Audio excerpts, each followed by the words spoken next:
We are live. So welcome everyone for this second edition of Folio final year presentation of this second cycle of the masterclass on photobooks, which we run with the main tutor Tommaso Parrillo and Federico Barbon. Welcome everyone from home. It's great that you are with us today. Just some technical questions from you that are following on YouTube. Today we're going to present 12 photographers that have been with us for a 6-month long masterclass. Each of them going to have 10 minutes to talk about their work, their dummies.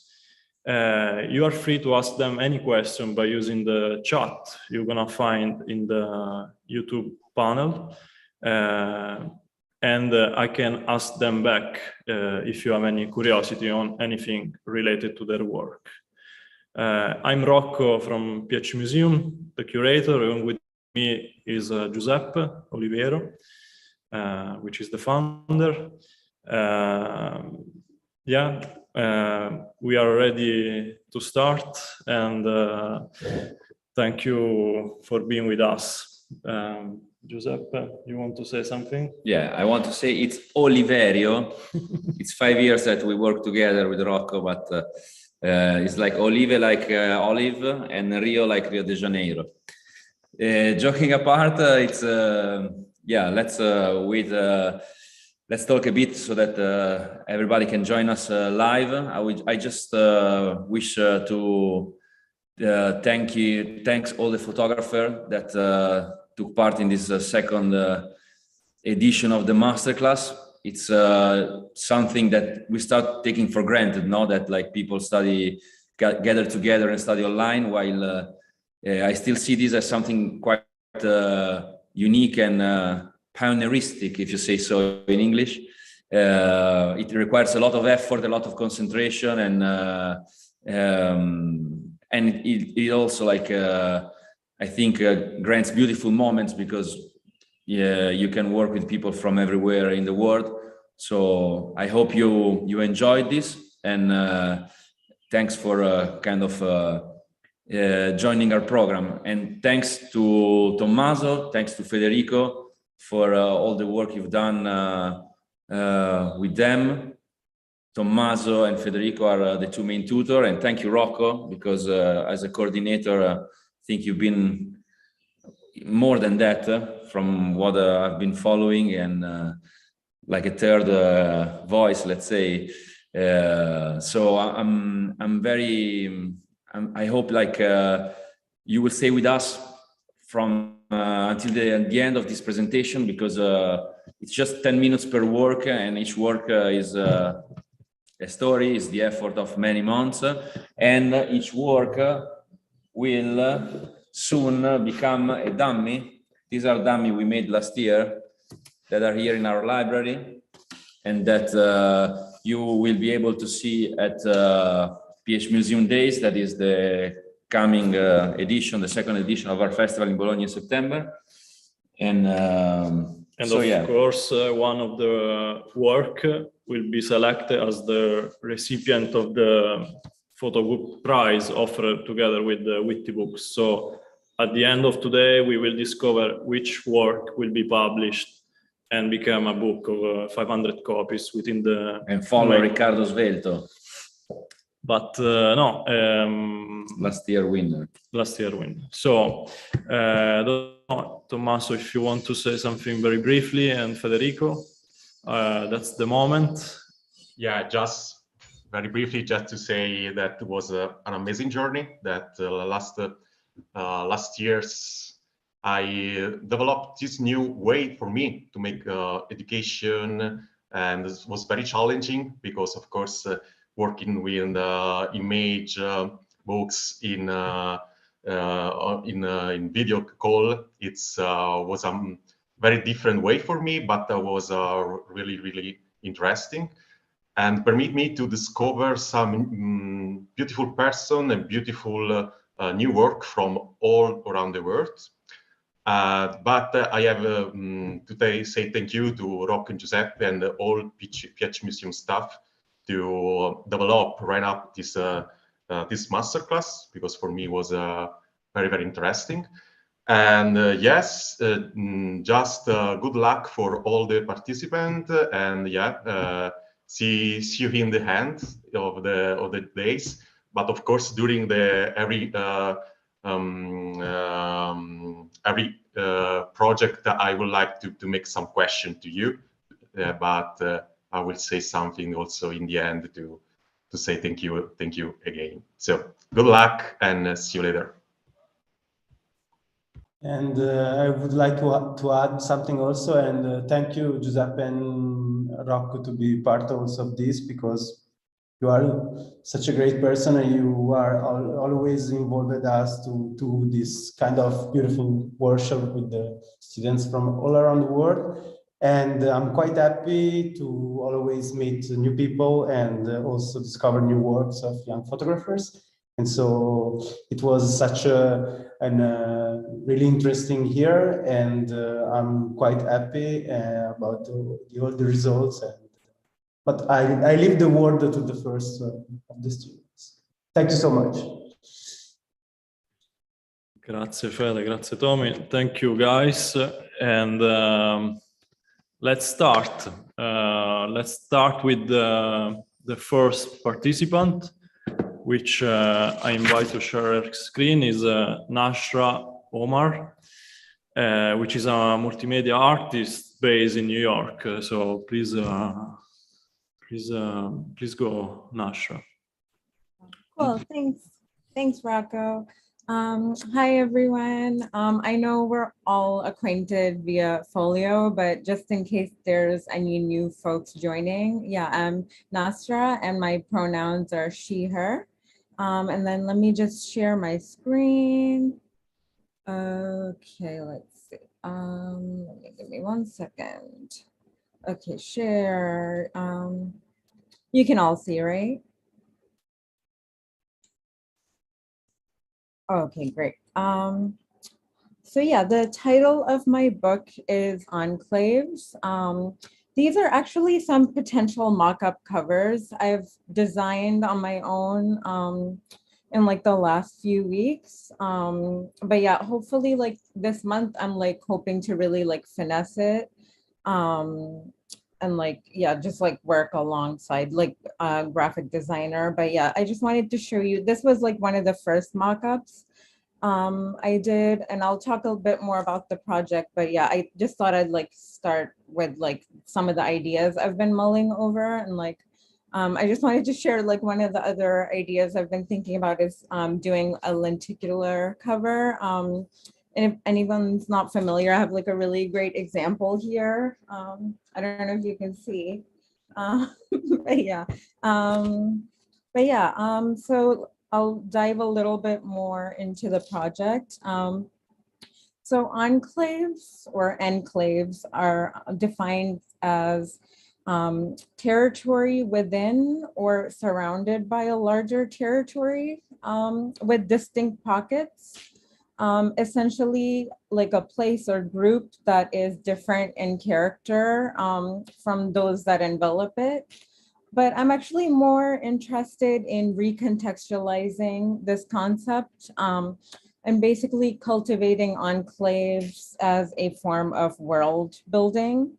So enclaves that become self-contained portals of inquiry, specifically to explore themes that are threads in my work. So like themes of the spurious, which encompasses works dealing with artifice and the hyperreal, the sublime and the sensory. And so yeah, like all these enclaves are diving into very lurid and like densely layered internal worlds. And like the green bit that you see on the screen is actually some like text bit that I'm working on.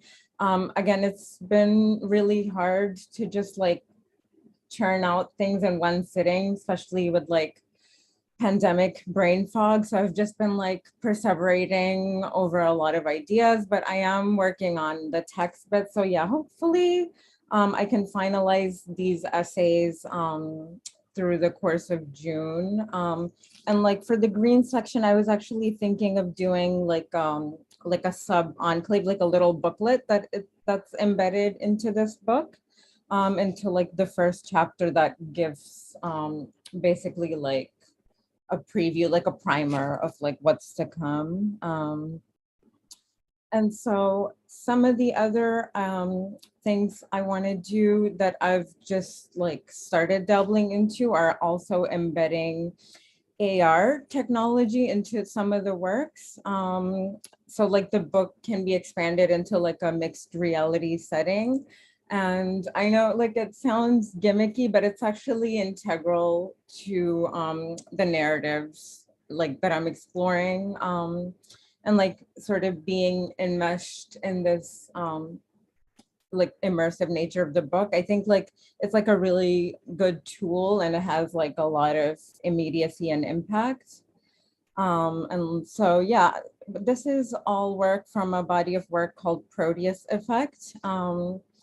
And like I'm also diving into some text and ideas around transparency, how computation itself inhabits like seemingly invisible realms, and how like opaque technological computations can become weaponized, how they work in covert ways, like thwarting our agency, especially those of us who exist on the peripheries because of various intersections within our identities.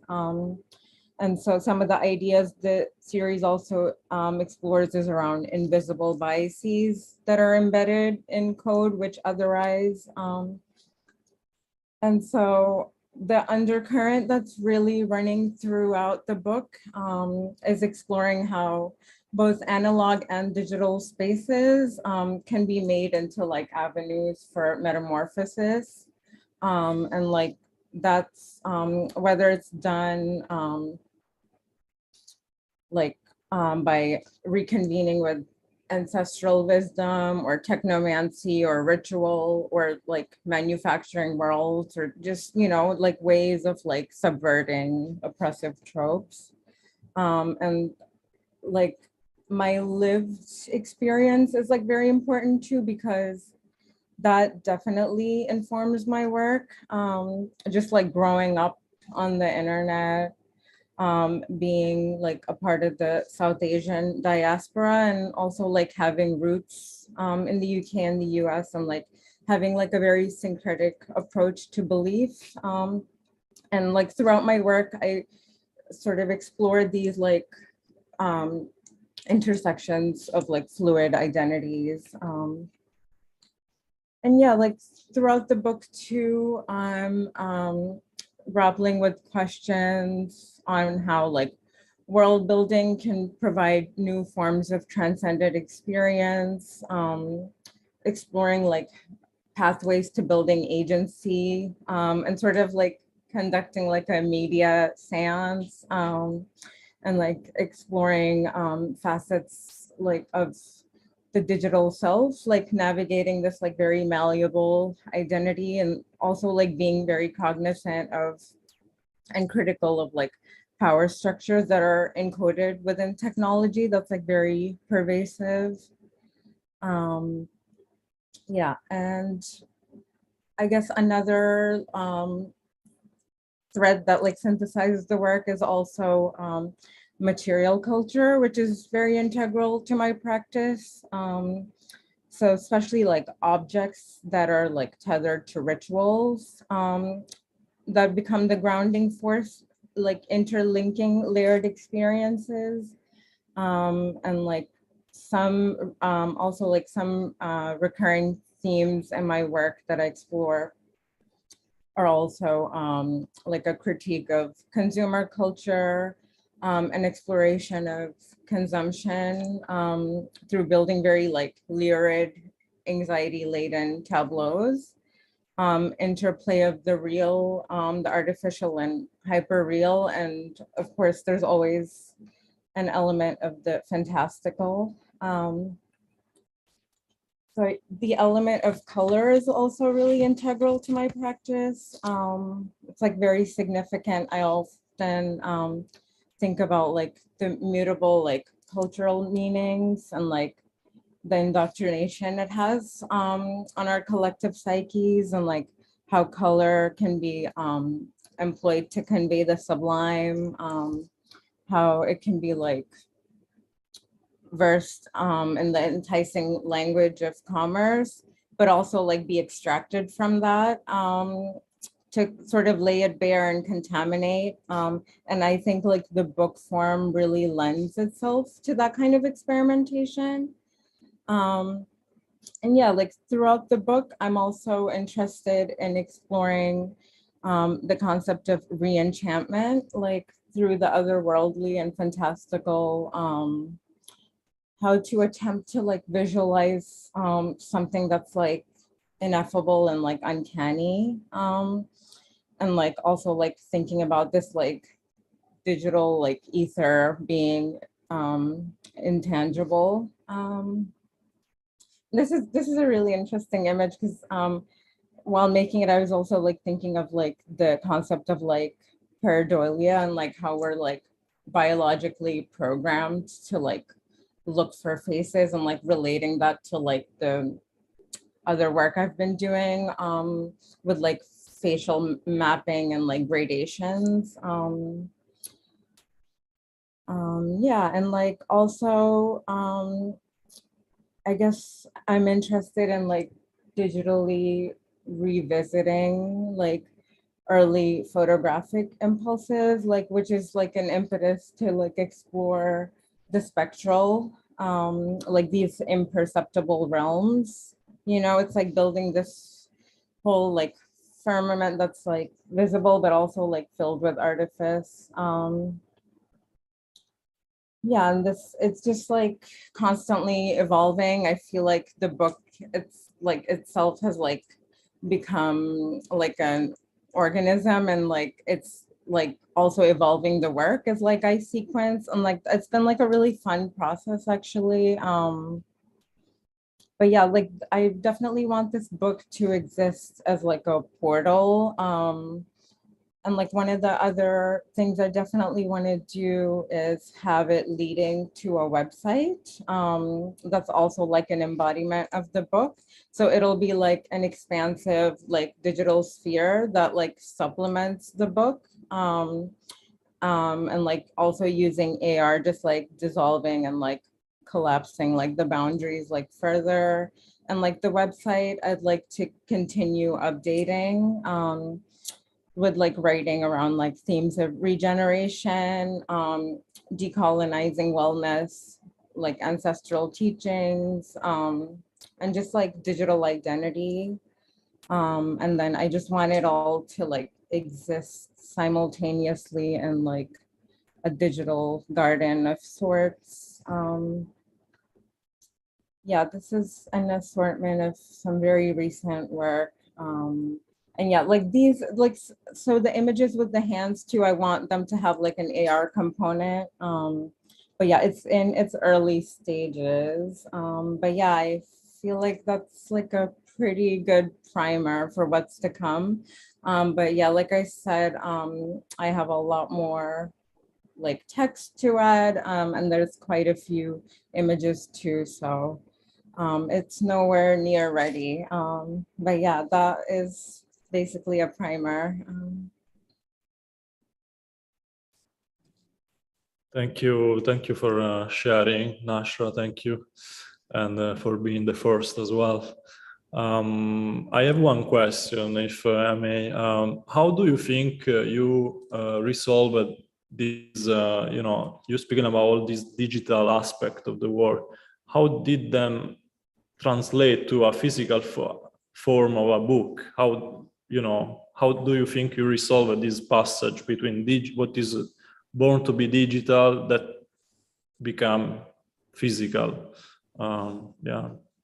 I think it's like really nice to have like a tangible element in the book form too.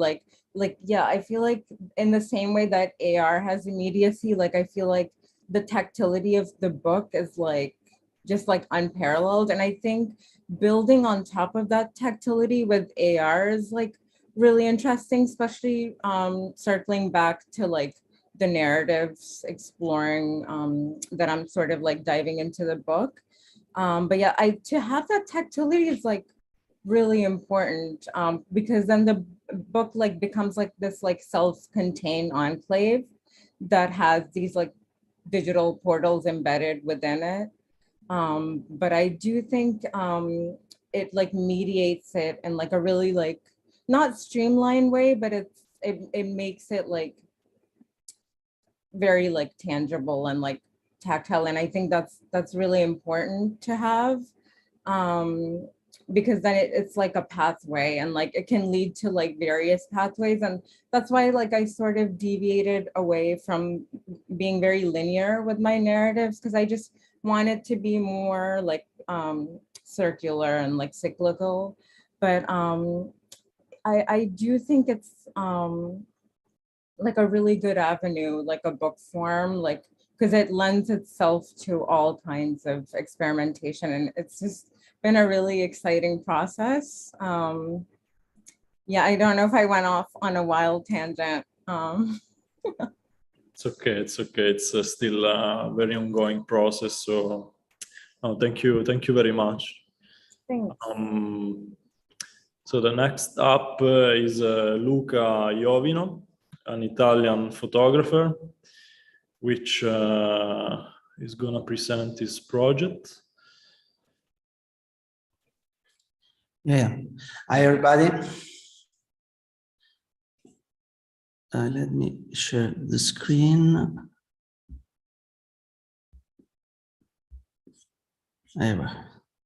So, let's say I'm Luca Iovino. I'm a photographer from Florence in Italy, and this is my project, The Name We Hold. So it all started last year when me and my family decided to left the city where we live together to move to another one. Like all the important decisions, it was a difficult choice. Changing home, like changing life, new city, new neighborhood. And that brought me to review all the things I wanted to bring with me in new house. And this aspect that basically concerned the detachment from a series of objects that I kept during my life led me to ask a question to myself. What's my idea of home? So I started researching, reading books that could direct me towards a right way. And here you find 3 books that in 3 different ways have been the main reference to give a structure to my work. In this book, I found things, keywords that are very useful to understand what I have to think. And like inside and outside, or memory that often don't lie only in the people, but also in the houses they lived it. The oniric and surrealistic aspect that's very important for the project, and above all, the concept of border, of limit, the consideration of perimeter. That is basically the fundamental part of this work, because the move became a pretext for me, a pretext to reconsider my idea of home, which does not often refer the 4 domestic walls, but concern a massive, wider universe full of objects, roads, routes, but also presence, habits, routines, that are related to pleasant things that belongs to us, and lead me back to the concept of safe place. And this is the starting point of my work, twisting the concept of safe place to give importance to our presence. The most important things I learned making this project is the capability of photography to make visible the imagination. Sometimes the fear, our fear. In my case, was the fear of new. Starting from zero, trying to bring with me something more than several emotions that I can't decipher. And this fear arises in the common aspect of human life. And for that, it was easy for me to link the state to another element, that is the uncanny, a disturbing element that can be identified as a frightening feeling that goes back to what is common to us. So I could identify a similarity between the disturbing, the uncanny, and the familiar, like something we know for sure, but at the same time is secret, is hidden. I try to use this force to understand what's my feeling, enforce my fear, put this duality in photography.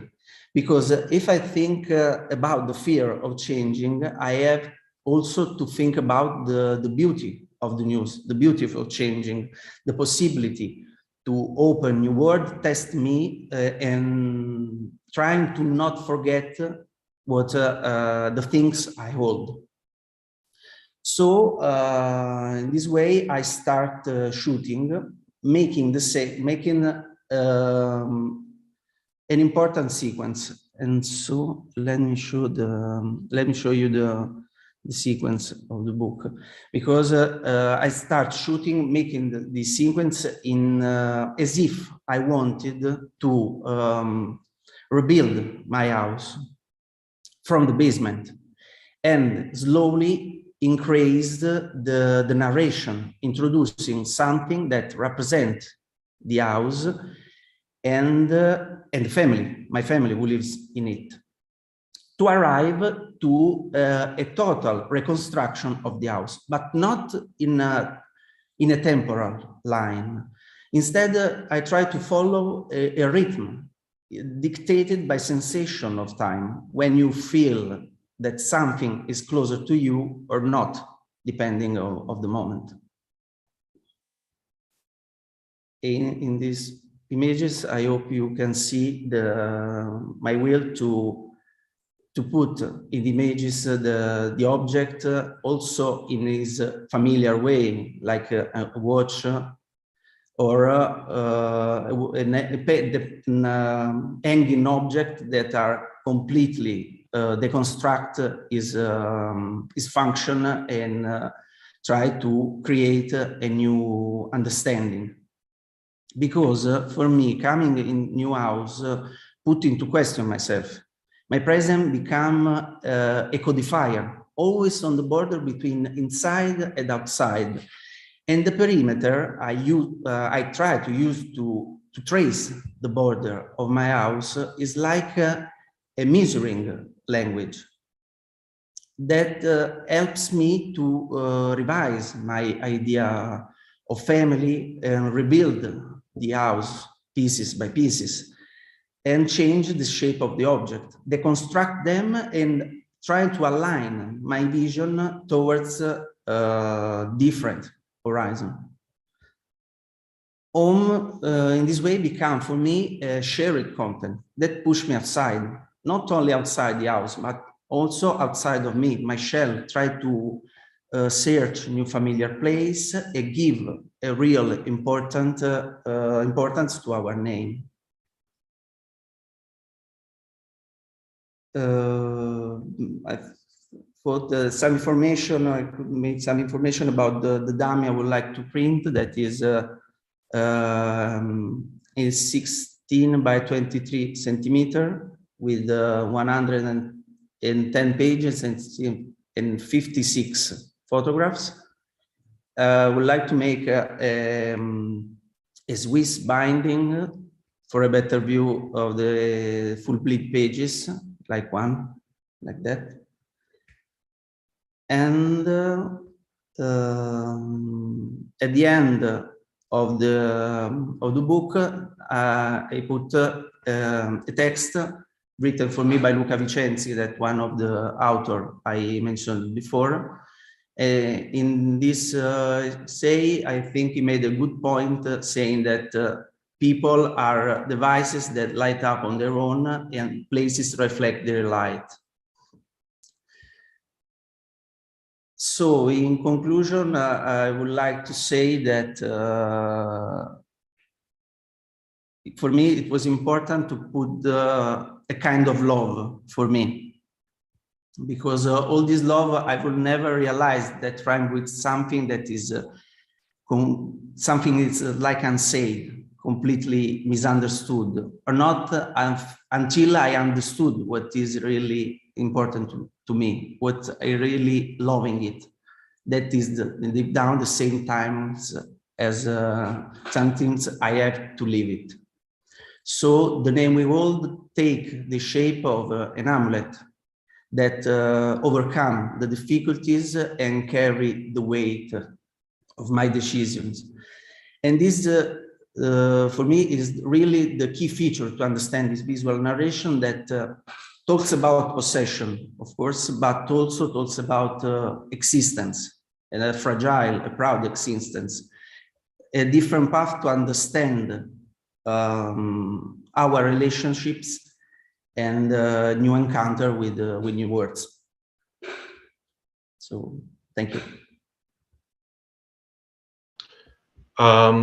Luca, ciao. I have a question for you. Yeah. So I really like, in the end, the shape of your work that come out, and I'm really happy about also your approach of your work that I saw that is very evocative. I like this this idea to work on the perimeter from an outside and inside of the house.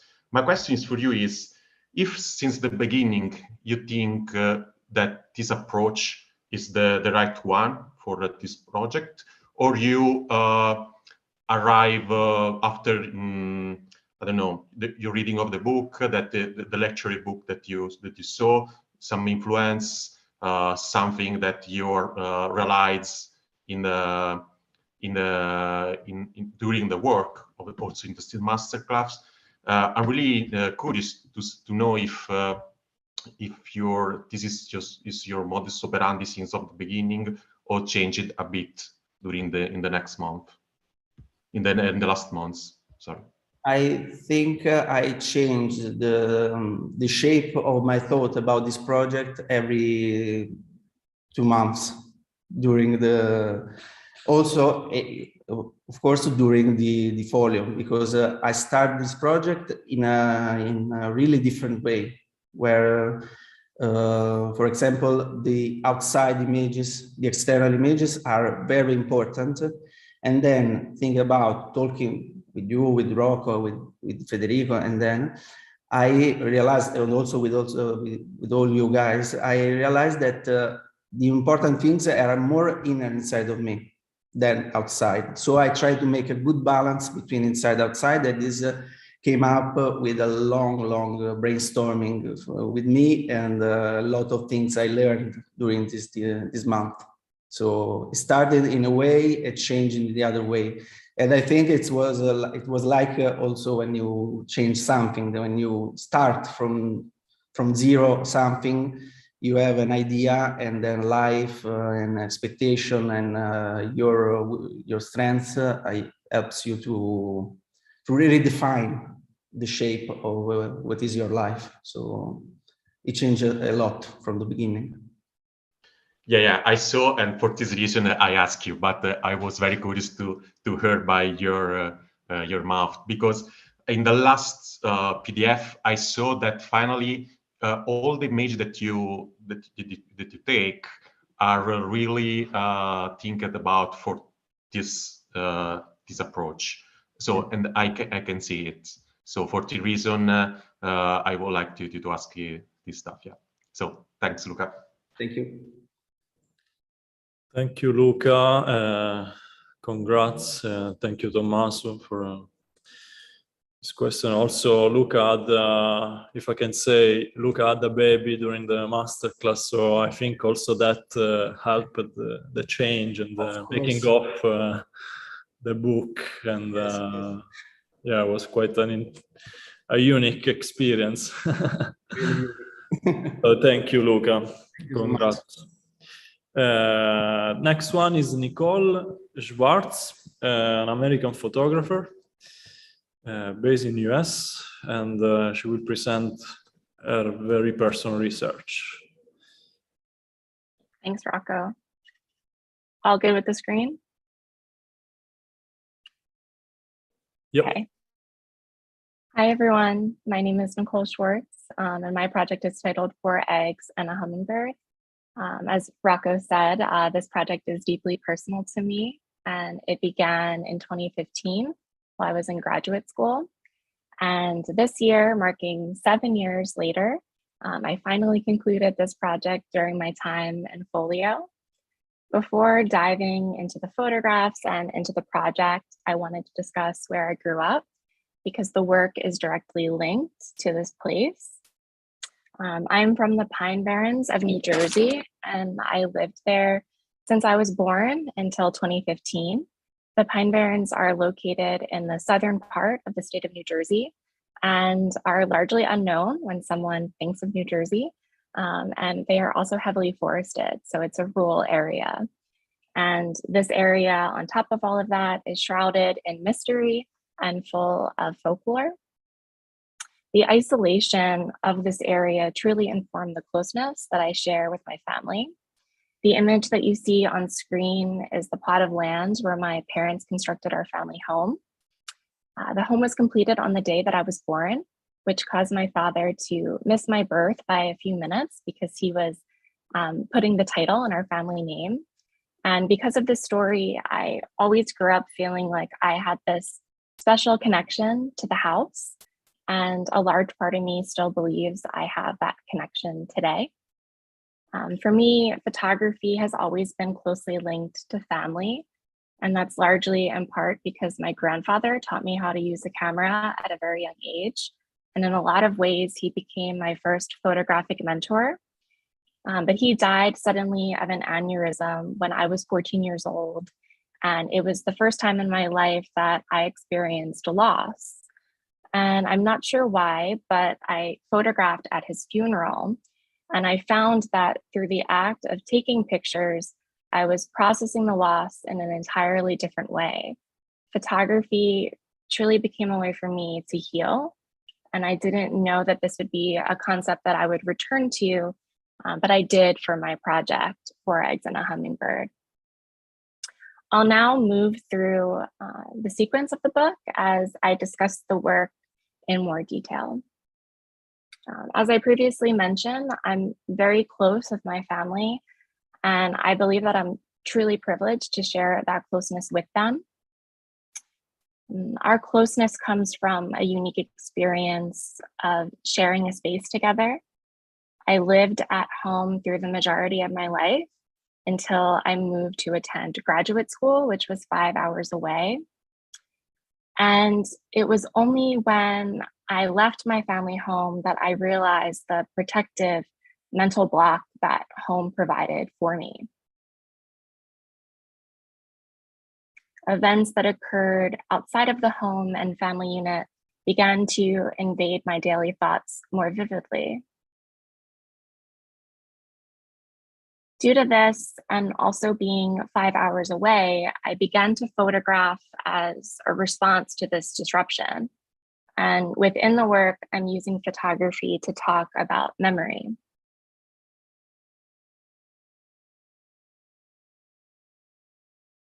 I was curious, what sort of masking I could do with photography, specifically playing with truth and artifice by using the visual language of family photography to talk about something else.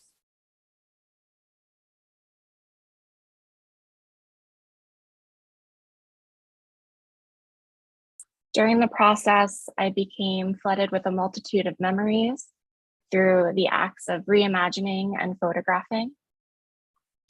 However, the memories of what I was keeping under the surface were still at the forefront of the project, but also familial memories of love and also of loss became integrated into the work. I also documented aspects of fantasy or memories that never even occurred at all.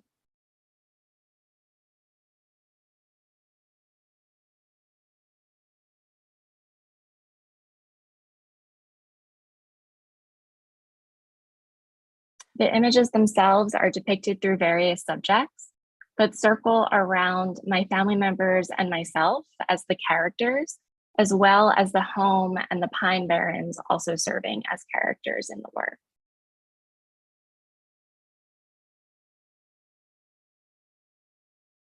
Four Eggs and a Hummingbird, I would say, is a personal narrative about memory. I'm exploring how family can be a way of representing myself, and I'm also playing with the idea of authenticity that's typically attributed to family photography. I do believe that the work sits in an ambiguous state, but I also firmly believe that there is power in ambiguity and in not revealing everything. As a photographer, I find that I'm far more interested in conjuring up feelings by using symbols in my photographs to convey metaphors to my viewer. At the end of the book, there is text in the form of a self-authored poem titled Loopy. The title of my project is derived from a line within my poem.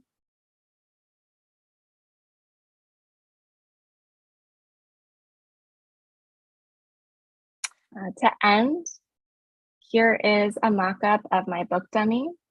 The book will be soft cover and will have lay flat binding. It will be on the smaller side to enhance the intimacy of the images that it contains. So it will be roughly 7.5 by 9.5 inches. And there will be iridescent foil stamping on the spine, but also on the back of the book. The cover color will be gray textured paper, and it will have a shiny superimposed image tipped in on the front. The superimposing of these 3 images on the front cover speaks to the beginning of a life, the verge of death, and the viscous details of life in between, which I believe truly encompasses the work. Thank you all for listening, and I wanted to give a thank you to Folio and also to my peers for aiding in the completion of my long-term project, 4 Eggs and a Hummingbird. Thank you. Thank you, Nicole. Congrats. Thank you for sharing. I have a question for you. You are, I mean, quite confident portrait. That's quite clear through your series, and very close. You show a very close connection to your family. Can you tell us how did you collaborate then? How practically it worked? You know, maybe sometimes can be a bit strange from the outside, you know, to collaborate with a family member for a photographic project. Can you tell us something about that collaboration? Yeah, I mean, I'm so lucky that they were willing to collaborate with me for, nearly 7 years. I would say throughout those 7 years, it was not a constant. There were definitely breaks that were made for myself, since it's definitely challenging to work on a personal project, but also for them, because I think it's challenging for them to offer me their time to collaborate and work together, especially since it was never something that they maybe were as excited about as I was. But it's kind of through like the love that we shared together that they were willing to collaborate with me, and I'm so forever grateful that they gave me that time in order to kind of see my project to completion. Okay. Thank you, Nicole. Thank you. Thank you for sharing. Yeah, the next one is Edward Norton. He's an Italian photographer based in Berlin. Always on the move, though. So please welcome Edward. Hey. Hi, Rocco. Thank you. I start to share my screen. So my project, 1 second, full screen mode here. So I'm half Italian photographer living in Berlin, because a lot of people asking me if you're Italian, why you have a fake name, something, and not itself. And my project, it's called this moment in the book, I once saw a cloud dissolving. And I chose in purpose to the nature of the project after these 6 months to be very abstract, to give a very open source and abstract title. I want to start to talk about, in the beginning, the physicality of the book, how I see it as an object, and after I'm going into the concept and the structure. So I like to have it a white hardcover, 17 by 23, and I choose white to give all the book a sense, this sense of cleaning and whiteness, just to have it like as a clean, pure object, let's say, and small as a diary. I choose to give an open spine and the thread stitching binding to give this sense of, mostly because there are 3 or 4 horizontal photo and I want them to be completely open. And second, to give this sense of not finished project, because actually it's not finished yet. The book is finished, but still I'm trying to develop and think about the concept. What's it for me and how it transformed in these 6 months. And aesthetically, like tatami white paper and the font brown, that is the same that I'm using in this presentation. So I have a doubt of the cover still, because I don't know if I want a photo on it or I want an illustration. I did a small mock-up of the 2 options. The first, of course, is not an illustration, but I'd like to have an illustration made from someone or the photo. And I like to give, how you can see in the mock-up, this sense of pure, clean object. And because the inside is more a bit, in some dark and very obscure, let's say. And this is how I imagine it in my ideally scene. So these is the final sequence, and how I was saying is mostly dark photo and very black and all in black and white.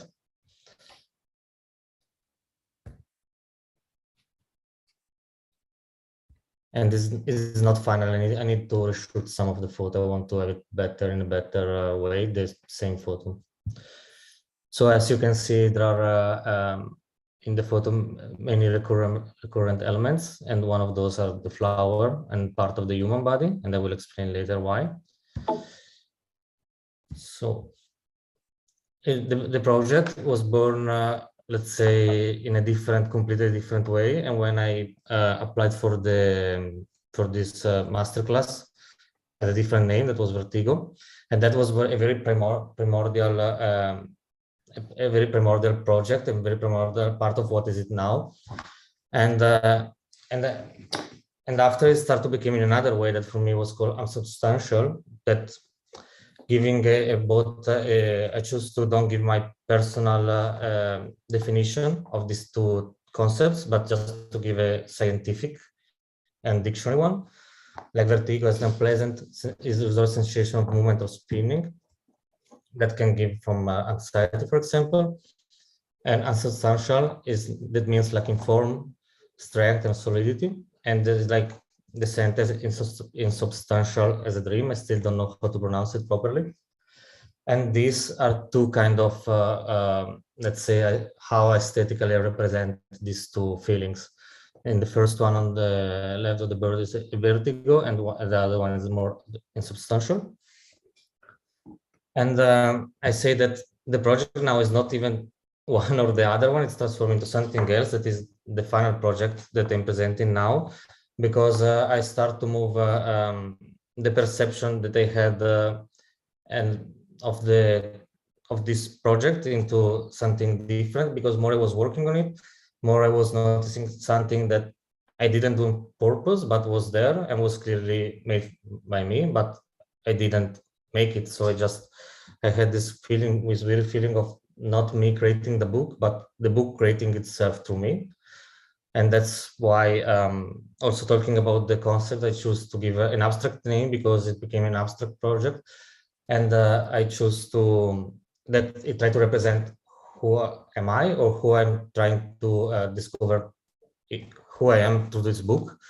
And I like to don't give too much explanation how you see of the concept of the project, because every time that I was showing the dummy, the book or the photo to someone, everyone had a different impression about the book, and everyone was giving me a different opinion about the concept. Someone was saying, ah, this represents this represents that.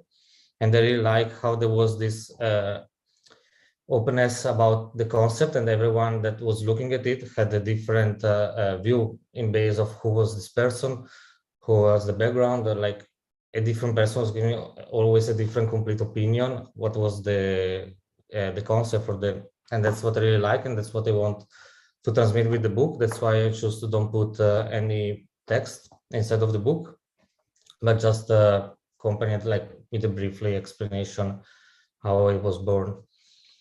So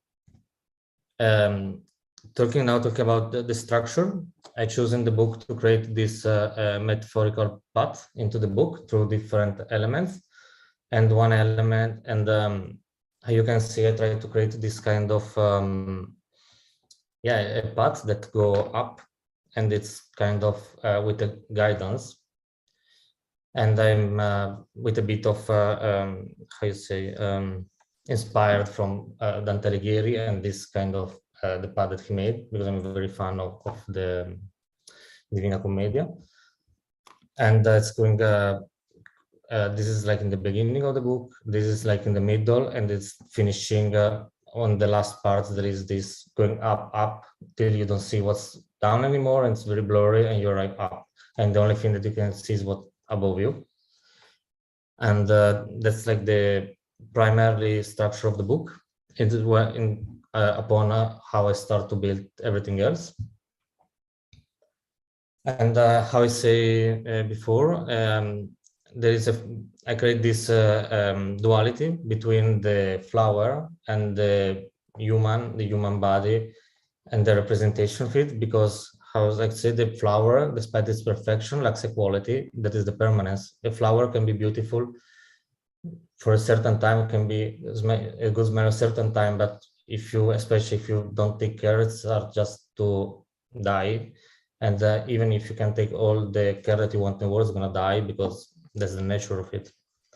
And I create some pairing and duality between the human and the flower. And I'm just showing just few spreads of the book. I don't feel like it's still finished completely, so I didn't want to show it all. And other things that was important for me to transmit in the book is this representation of the pain. And as pain is a very private experience, I was doing a bit of research, and is saying that we cannot, if you have some kind of pain that can be physical or emotional, also once that it's gone, you will never understand how the pain was, and you will never feel the same level of pain. Thinking about the pain, you will never understand how it was painful for you at the time that you were feeling it. So I was trying to find how to transmit this feeling of pain through images, and I found some different combinations and pairing for it. Same also with the human body, with the duality with the flower in this way, and other little escamotage. And after, that's more related to the second part that I was saying, substantial. I was noticing that I was more shooting things that were less real and more like abstract. That was, for me, was something that I don't know why, but I was trying to create a photo to represent something that I was feeling. And after more I was looking at this photo, more I was seeing that there were kind of representation of my subconscious in a certain way.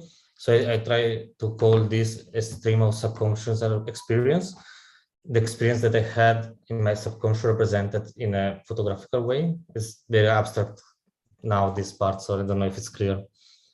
And trying to, with different pairing and this kind of combinations that for me, they have a very deep meaning. But as before, I don't want to talk too much about it because I like different people to have different views of the photo and the pairing and the project.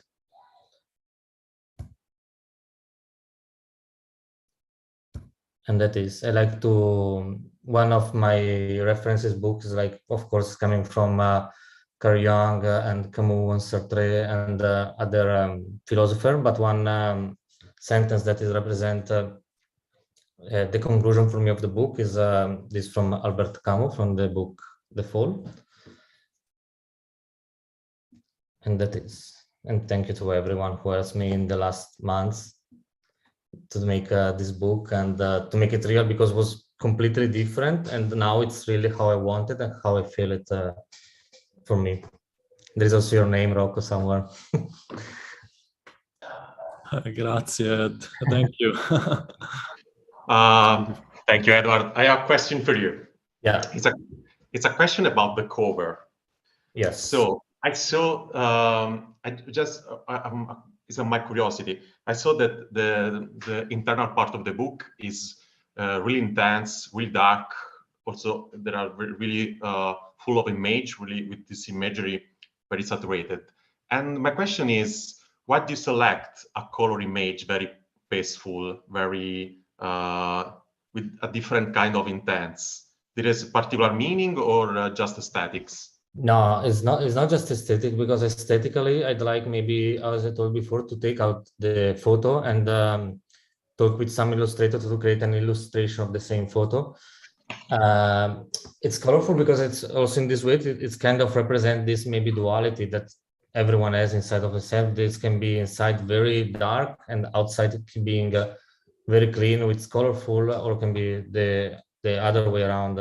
And for me, every time that I was thinking, since the beginning, I don't know if you remember, I was talking about the project, I wanted always to have a very colorful cover, or very clean how it is now, because inside is very dark. I don't want to be dark and dark. I want to represent this duality from the first moment that the possible viewer in a on a bookshelf find the book in its hands. That's why I chose this to make it this way.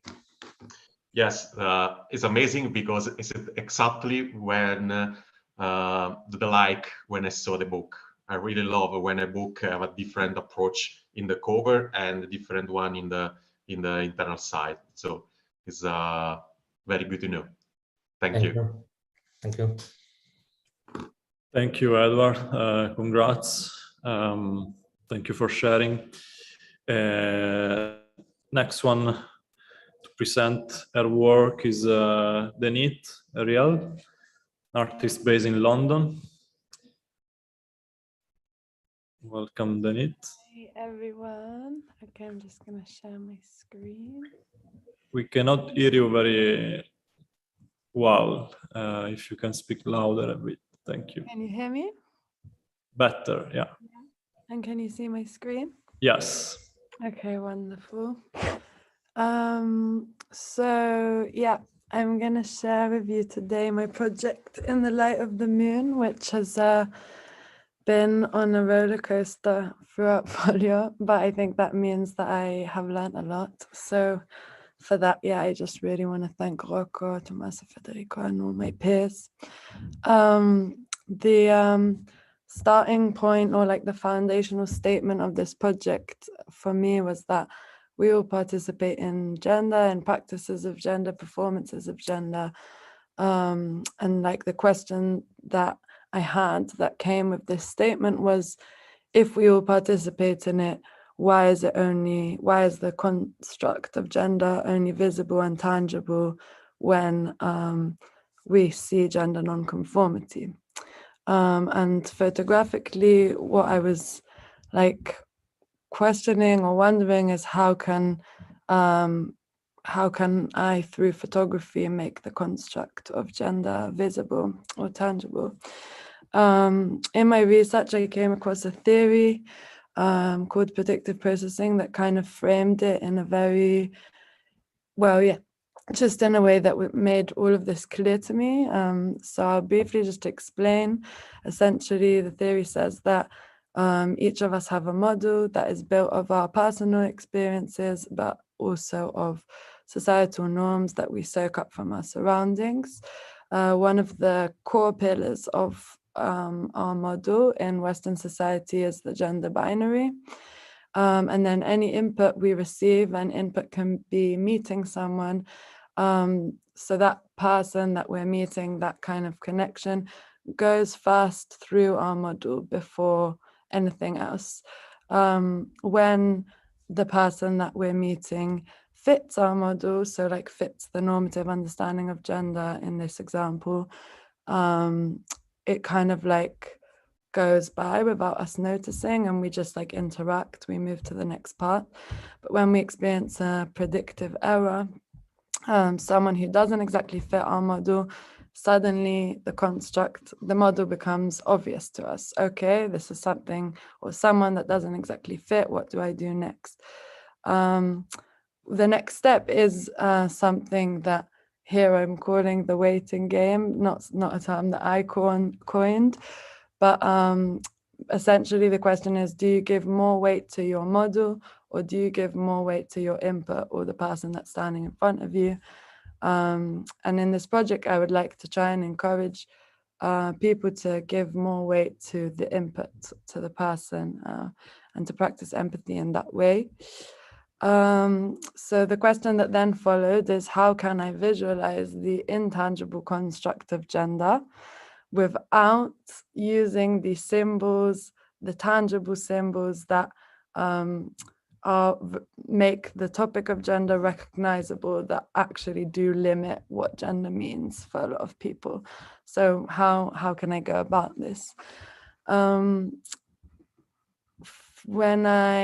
having a meeting with my peers, which was very helpful, I kind of came to the realization that it's kind of visible really around me in my niece, Lila, who's 5 years old, because she is really, really learning the ways of the world at the moment, and she is really receiving this model and understanding this model, and kind of learning gender in a sense. It suddenly was like very apparent to me that in her, it's clear to see that the world is closing in on her, and that like things that she loves are being replaced by things that would help her fit in with her peers in school. And alongside Lila, my partner Rafael, and the two of them are very close. And Rafael is transitioning at the moment. So in a sense, the two of them, each on their journeys, but also together and in very close proximity to each other. One of them is kind of learning the ways of the world, and one of them is unlearning the ways of the world. So they became the protagonists of this project, and kind of my way in to visualize these thoughts. Lila's obsessed with butterflies at the moment, which is lovely. And she's especially really, really interested in how, you know, butterflies used to be caterpillars and that whole thing.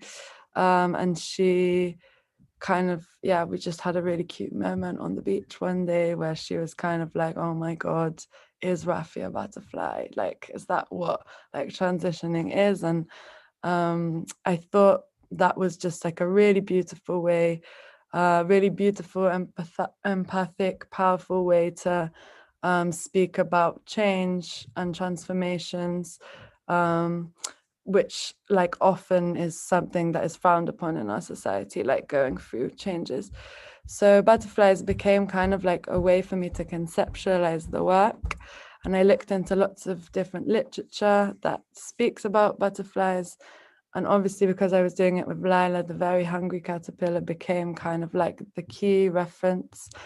And I looked into like the processes that happen scientifically in the cocoon that butterflies go through. And it's like, I recommend everyone to look into it because it's fascinating, but also it's like very comparable to society.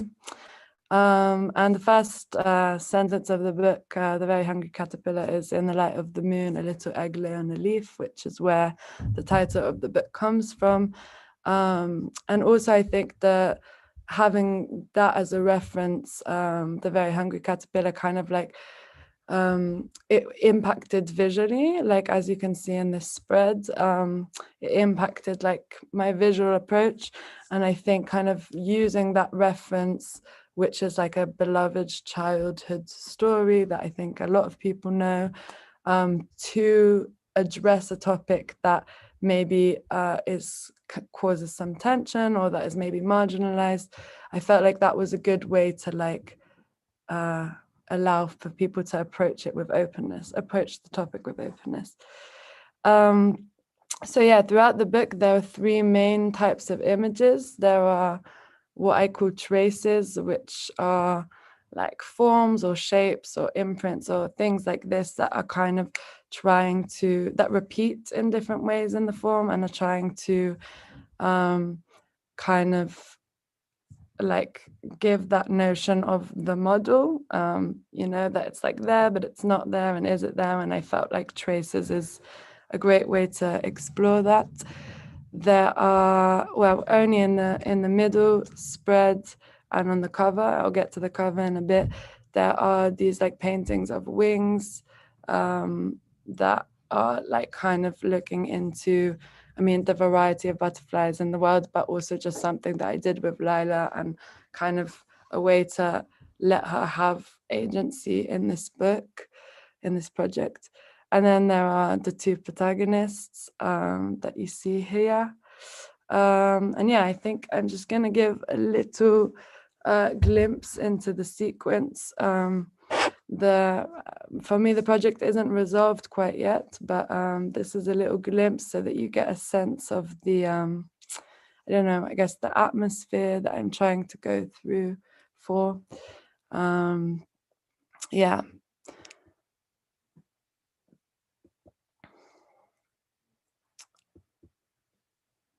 A lot of repetition of shapes, I guess, as you can see.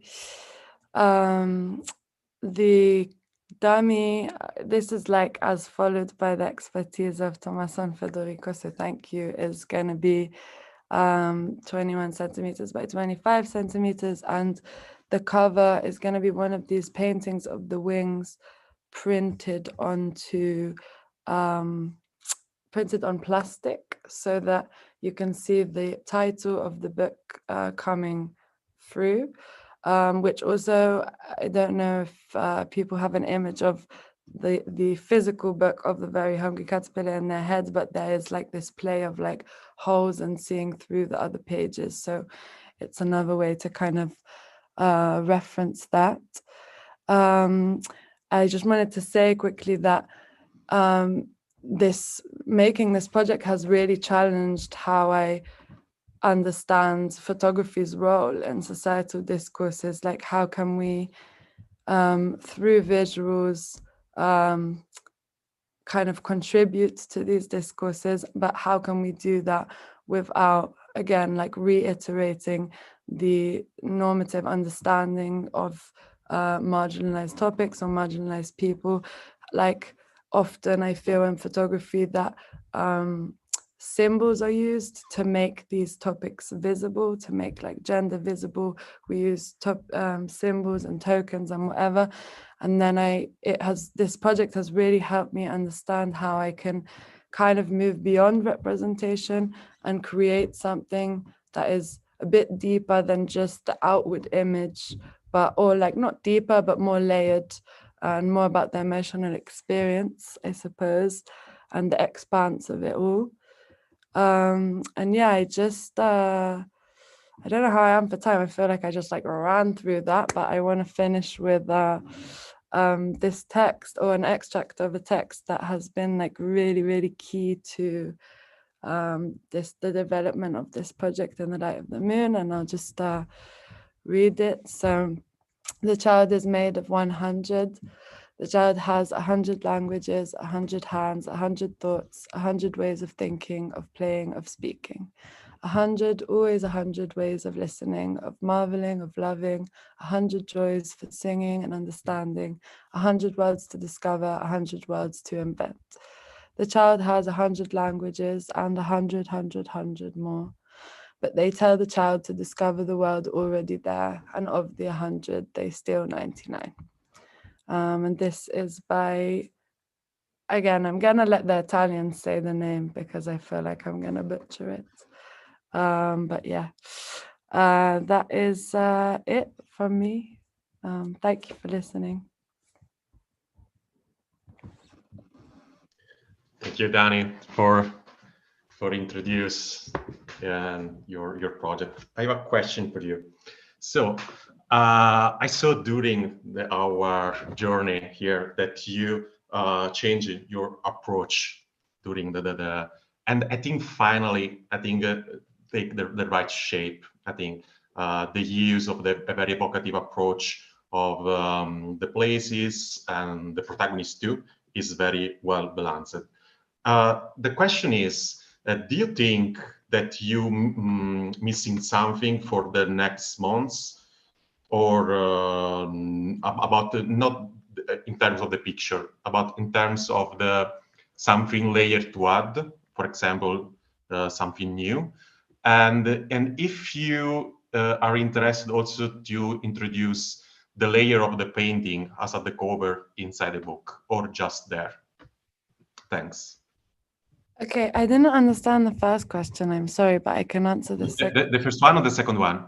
The second I understood. I didn't understand the first one. Yeah, if you feel that there are something more that you would like to introduce, like some new layers. For example, if you introduce the painting layers, is it new one? Because right now at the moment it's just in the cover, or not? It's okay. Yeah.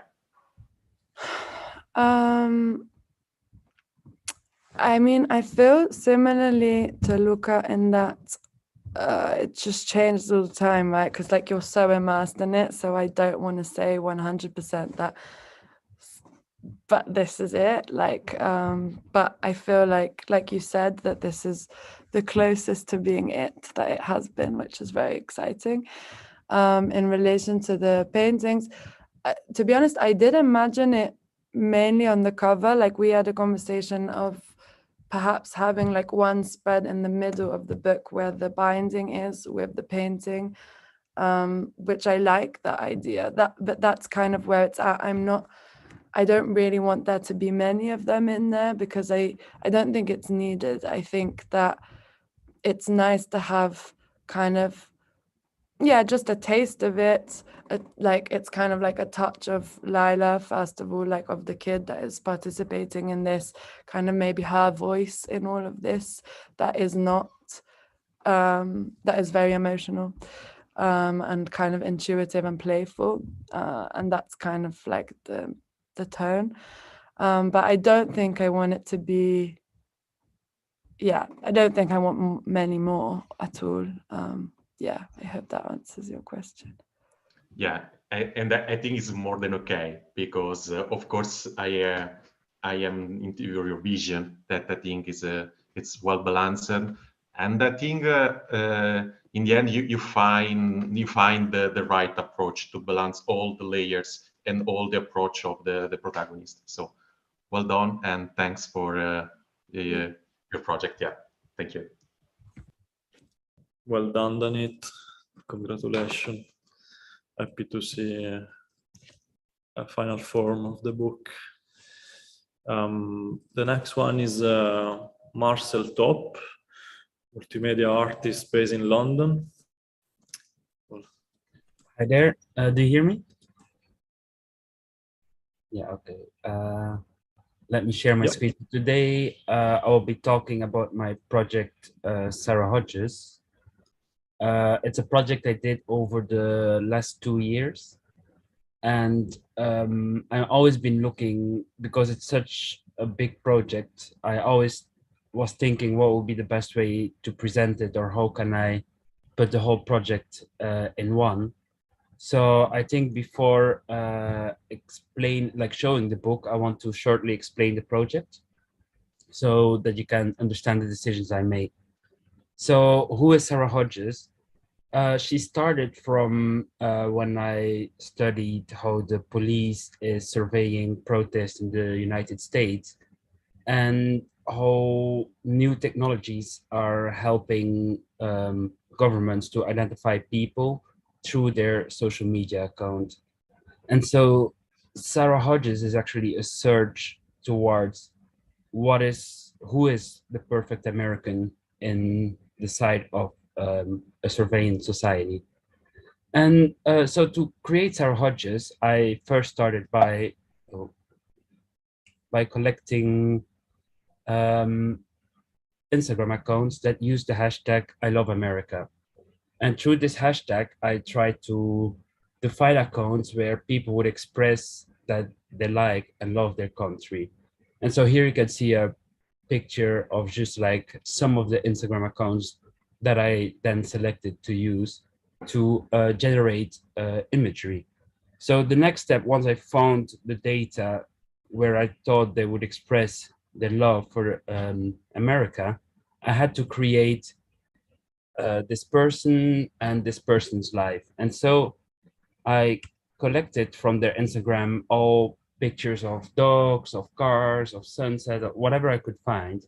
And then through an AI, I generated new imagery of these subjects. So that Sarah Hodges, the person that I created, could also have the perfect American life like these people on Instagram have. But once I had built her online personality, I was looking for a way to bring her into the real world as well, because my goal was like to protect people when they protest. They should not be scared that the government can identify them, have their name, where they live, and eventually even arrest them.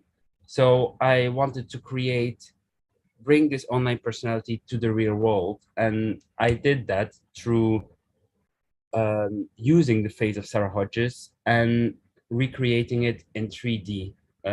So towards a mask that people would be able to 3D print and wear, so that if facial recognition would look at the face of this mask, it would be redirected towards the online profile and the online life of Sarah Hodges, that is supposedly the ideal online American citizen. And so to bring all this research into a book was quite complicated, but luckily I had the help of Folio. And so I decided to, or like we decided to put it in 3 main chapters. So the first chapter would be with generated imagery, where we would just show who is Sarah Hodges, what is her life. Then the second chapter would be about all the pictures that I collected to create Sarah Hodges. And then ultimately the third chapter would be the whole process of taking Sarah Hodges out of the online world into the real world. And I will just give a little bit more info about each chapter. So these are not all the spreads because the total book is 420 pages long. But so this is the first chapter. So the concept here was to really show the generated images, but that the people don't immediately know what is this? Is this fake? Is this real? I really wanted to give the impression that it was more a traditional photo book, just with images that people go through in a sequence. And very important is the paper choice as well. For each chapter, I wanted a paper that would reflect the idea of that chapter. And so for here, it would be a more grainy, thick paper, so that the pictures would really look nice on it, and a matte paper as well. And then for the middle chapter, there would be all the images that I collected to recreate the generated images. And here I really want a more thinner paper, almost like a archival paper, Yeah, and then there is the third chapter, which is also not all the spreads, but where it's more about the process of creating this mask. And here I want to have more an very clean, artificial feeling that you really felt like, yeah, it's very digital, very computer created. Yeah, and that's, yeah, and so yeah, then so these 3 chapters would be done with a perfect bind, not open bind, but like with a PVC cover. So you would have 400 pages. So the book would look kind of like a brick, and then you would have this PVC cover going around it. But yeah, the idea is that when you have the book, you feel like it's an object with all the research in it, that you really feel that there is a lot of data that went into creating Sarah Hodges. So yeah, that was the presentation. I feel like I just stormed through it, but yeah. Thank you, Marcel. Congrats. I have a question for you. At the beginning of your research, did you imagine this already as a book, or how did you imagine it? Because you also been awarded the external prize offered through the PhMuseum grant by FEST, so you will have an exhibition at their festival this year. So how do you imagine the two way of presenting the work, let's say? Did you imagine that already at the beginning? I mean, from the beginning, in my mind, it was, I only really saw a book as the best way to show the whole project in its whole. I struggled a lot of finding a way of how can I really show the depth and the research that went into this project. And the book I thought is still, I think, the best way to show to someone. But it was not an easy process to really have a clear overview of everything and that everything would come nicely together. But I think it worked well, and yeah. Thank you, Marcel. I have a question also for Marcel, I can? Sure. I was just wondering if you are interested also to create other different personalities, to create other books connect to this one. Could be an idea, or is something that you are not interested to do? So the original idea actually would be, like, the concept is that there would be an algorithm that every time that someone wants to create an online personality, it would go into the database of this hashtag I Love America, all the images, and automatically generate a new face and a new imagery and create social media accounts.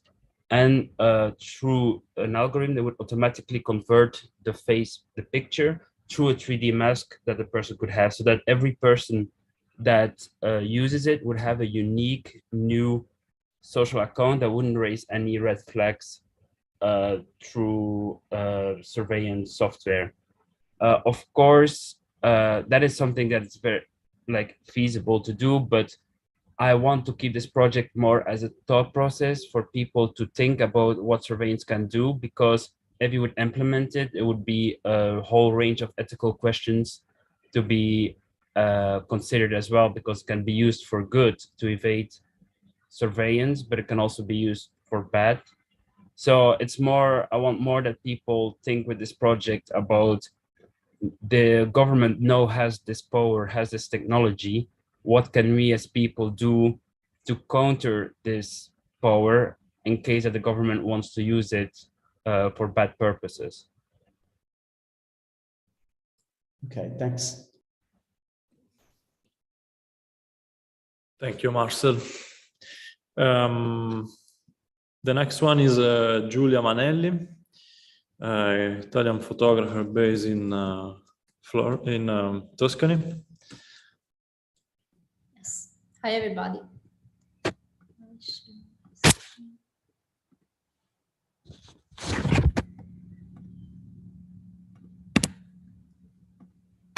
Okay, I started my project this season in June 2020 when I had to move to a big city for work reasons. So for the first time in my life, I couldn't spend the whole summer in the place where I always did since I was born. Once I arrived in that city, I realized that silly things like big careers and responsibilities seem to slip to the back of my mind, and every weekend I literally run away from the city and start taking the first picture for the project. The place I'm talking about is a tiny village by the sea that in winter has less than 1,000 inhabitants and 10 times more during summer. It's the classic village where everyone knows each other. When you walk from one place to another, you have to stop endless times to say ciao. And people you meet are almost always some cousins or some distant relatives of yours. I have always lived the village during summer, and I think this is the reason why I am madly in love with it. I think relations with small cities or small villages are quite complicated, and sometimes it works like with the painting of the greatest authors. The further you go, the more you are able to perceive the beauty as a whole. So sometimes it's necessary to go away for a while and then come back.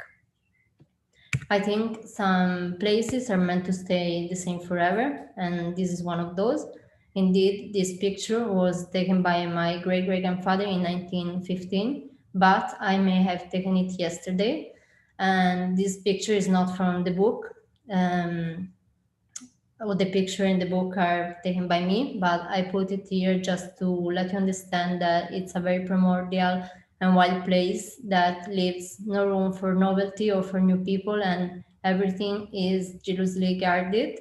And every summer of mine has always been marked by the same rhythms, same people, same activities, same places, same routine. For this reason, I decided to open the book with this picture and to end it with this other one, just to emphasize this idea of loop. And also I have a group of friends I grown with, and our parents were in the same group and our grandparents too. And basically when they were young, they did the same things of us. And I think the question of generations is very peculiar to these kind of places. So I try to make it come out also through some portraits that for me represents childhood, the adolescence, and the old age. Talking about the dummy, I put this quote from Italian poet Cesare Pavese at the beginning of the book, of the dummy. And I think it's necessary also to make my story universal. And for the same reason, there are no geographical references of the village in the book. And the quote says, I thought of how many places there are in the world that belong in this way to someone who has it in his blood beyond anyone else's understanding. And this quote perfectly summarizes the intention of my project. Indeed, I approach the project not in a documentary way, but in an evocative one. It's not about describing one place, but the sensation and the feelings toward that place. I think one place strikes us directly through our senses, hearing, sight, touch, and smell. And to this list, we can add also imagination and memory. And what you will see in my dummy is a mix of all of these. The sequence doesn't follow chronological order all the time. Indeed, time in the village becomes a distant concept, and everything is fully lived, and even when doing nothing. And the dummy will be composed by 80 pages, 43 black and white vertical pictures, and it will be soft cover 24 per 30 centimeters. These are some double spreads from the book.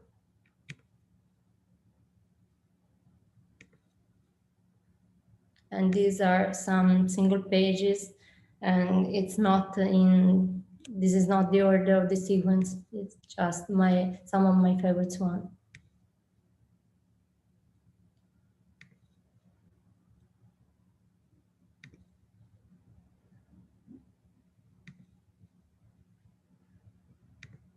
That's it.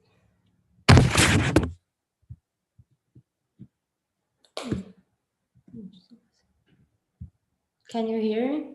Yeah. Thank you, Giulia. Grazie. Thank you, Giulia. Thanks. I got a question for you. I think it's not a question about the work, to be honest. It's a curiosity. Of course, your project is very different because, not very different. It's in general also other participants work in very familiar stuff.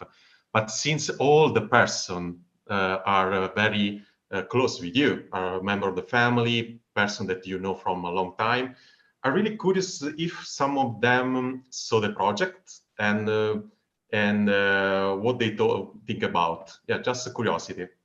Yeah, everyone in the village knows that I am a photographer, and I go out always with my camera, so they know I'm working on this project, but no one has saw it finished. So I don't know, but I think they are happy to be in the project. Great. Thank you. Well done. Well done. Thank you. Thank you, Giulia. Well done. I will be sharing my screen in order to present Giulia Vandenover work, an American photographer, which unfortunately is not with us today. So please give me a second. Yes. Hi, my name is Giulia Vandenover, and I'm a photographer based in Boulder, Colorado. And for the past 8 months, I've been working with the PhMuseum and Witty Books in a masterclass, working on my book dummy for a project that I've been working on since 2018. And the title of the body of work is called While I Wait. And it is a project looking at themes of home and family and absence. And it began when my communication with my brother stopped in 2018 due to his substance abuse disorder.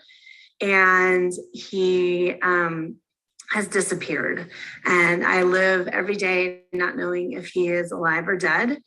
And in combination with that, I also have 2 teenagers. So I was feeling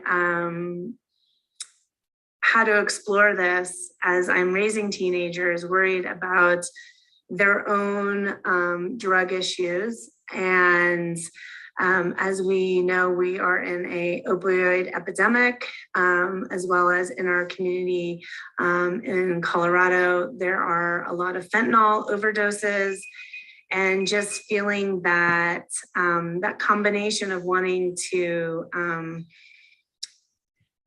kind of take off the veil of the shame and the guilt that I felt with having loving someone who has a substance abuse disorder, and feeling like I couldn't really talk about it. And I wanted to share the story openly in the hopes to create community, create healing through this process. So I'll walk you through my book, design layout. So I'll tell you a little bit about the size of the book. It is the length, the height of the book is going to be 8 0.75 inches and the width is 6 inches. And it is a 92-page book. And it combines both my own photos that I've taken of my kids and my journey dealing with the absence of my family and more specifically my brother, as well as I do a part of my artistic process is daily writing. So I have one poem, and then I also have his text messages. That was how we majority communicated through sort of the end of our relationship. And so addiction is really complicated. And so I wanted to show a very layered look at substance abuse disorder and how it affects every member. It doesn't affect just one person when you love someone. It affects the whole family and the whole unit. So by combining my own photos, archival family photos, as well as his text messages, I really hope to show this very complex and layered look at addiction. And it's so complicated, and there's no one person. There's a similarity, but there's not. The factors are so layered. There's not one reason why you get a substance abuse disorder or how you fall into it. So, and I really wanted to create a story that I don't have the answers, I don't have a solution, but by sharing it and having an honest conversation with the viewer who is experiencing the book, for them to connect with it, whether they have their own mental health issues possibly in their family, or substance abuse. So I took about 10 of his text messages and combines those with the archival images on the backs of the pages.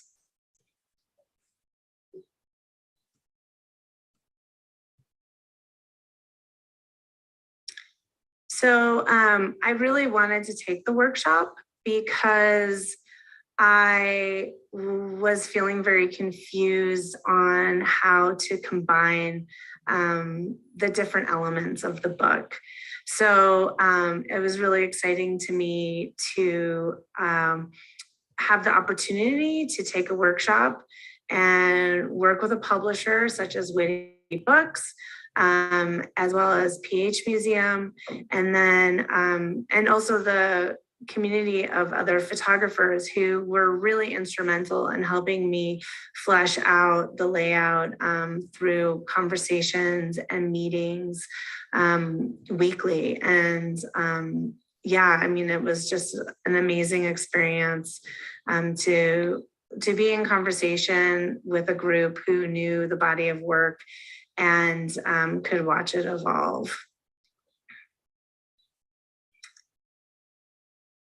So yeah, so it's, as I said, it's about 92 pages, the text messages, the archival images, and my own.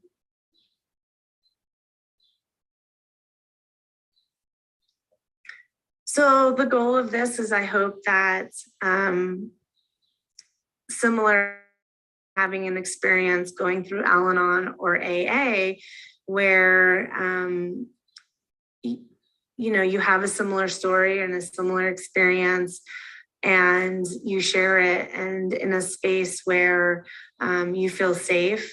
I hope that, you know, by sharing my story in a really honest and truthful way, that it will connect with other people, and so that we all don't feel so alone, because with the addiction comes a lot of shame and embarrassment and you feel that you have to hide it. I just had a show of this work in Boulder, and I was really surprised on how many people came and wanted to also share their own personal stories within their own families of this. And there's a healing process and a sense of peace that comes from connecting to other people who are going through a similar experience. So I just want to say thank you to everyone who is tuning in. And if you would like to connect, I would love to connect either on Instagram, you can direct message me, or through my website, send me an email. So thank you. Bye.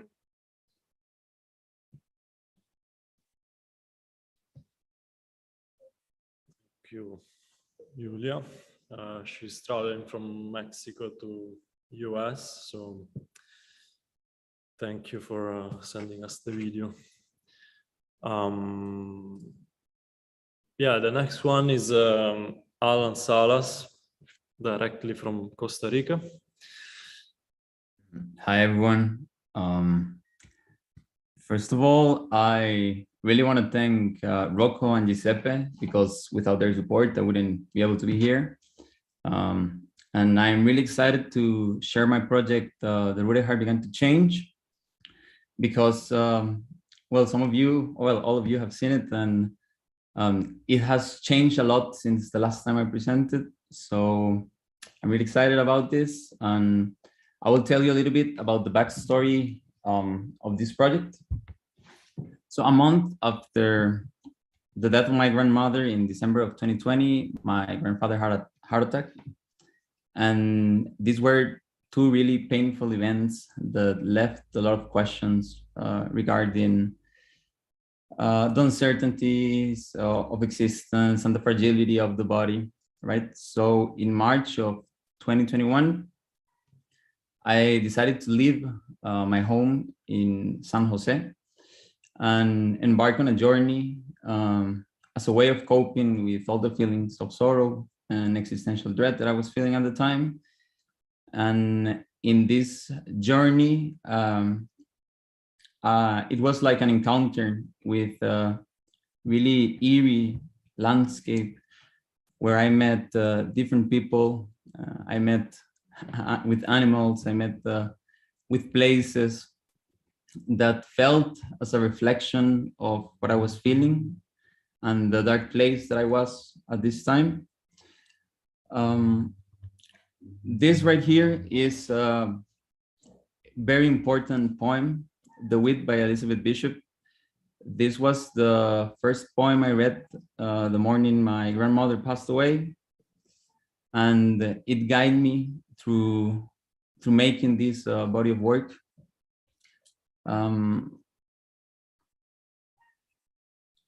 These are some of the things that I encountered in this journey, the different people I met, strangers that became friends, places, and since the beginning, since I started working on the images, I envisioned this body of work as a book.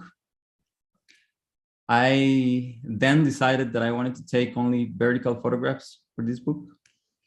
And the way I work was fairly simple. I mostly never plan anything in advance, and I just dwell with my camera, and yeah, I let uncertainty guide me through this process. For this book, I really wanted to construct more than a concrete narrative, a universe that was like imbued with different emotions. Yeah, so the book, it's like this, for me, it's like a place that is shattered by different things such as grief and melancholy or pain. This is how I envision the book. It's 17 by 24 centimeters. The title is pressed on the cover, right? And I really, when I think about this book, I just wanted it to be like fairly simple, silent, and beautiful. And if someone saw this book in a bookshelf in someone's house or somewhere, they wouldn't immediately think it's a photography book. But when you open it, you will encounter this story about life and grief.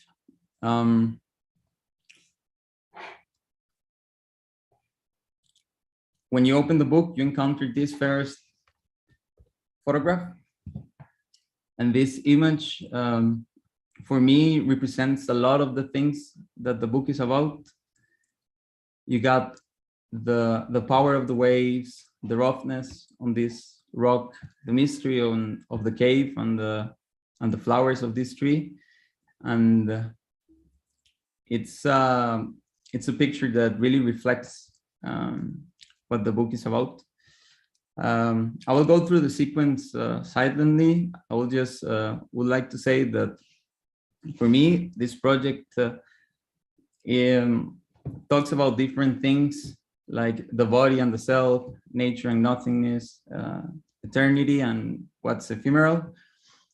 And it illustrates my inward exploration, seeking to understand human anguish and the fragility of our bodies in the face of the unknown.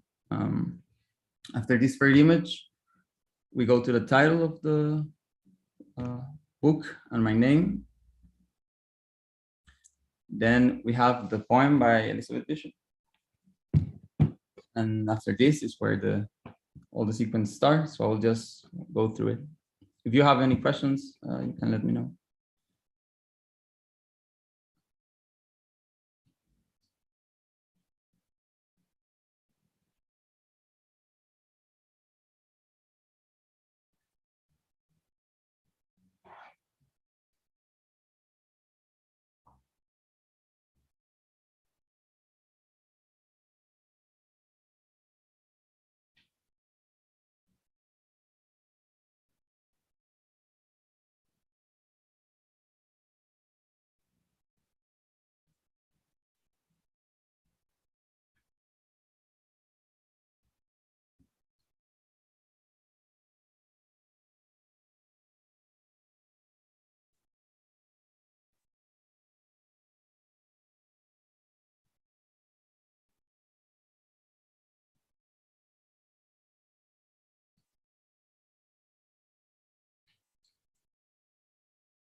And that is my sequence. Thank you. Thank you, Allan. Thank you for sharing this sequence, and thank you for the silence. Sometimes it's necessary for a certain work to read certain work. I have a question for you. No? This year you have been the only Latin American participant. How did you use the experience of the masterclass to inform, let's say, your work? You know, if you can tell us something, how did this experience affected a bit the practice? It definitely helped me. Not only the official Folio meetings, but our individual meetings that we made helped me with just ideas and motivation as well to continue the project outside the first place where I started it. And yeah, I mean, without the help of everyone here, I guess this body of work wouldn't be what it is at the moment. Okay. Thank you. Thank you for sharing. The next one in the list is Vincent. Sorry, Bezuidenhout. I'm sure you will tell us better. Sorry, Vincent. It's like this all the time. Which is a photographer from, originally from South Africa, but is based in US. Thank you, Rocco. Thanks, Giuseppe, Federico, Tommaso, everyone involved. My name is Vincent Poseido. So that was close, Rocco. And my book's name is News from Elsewhere. So I think what I'll do is, I first today want to kind of lay out two components to the book.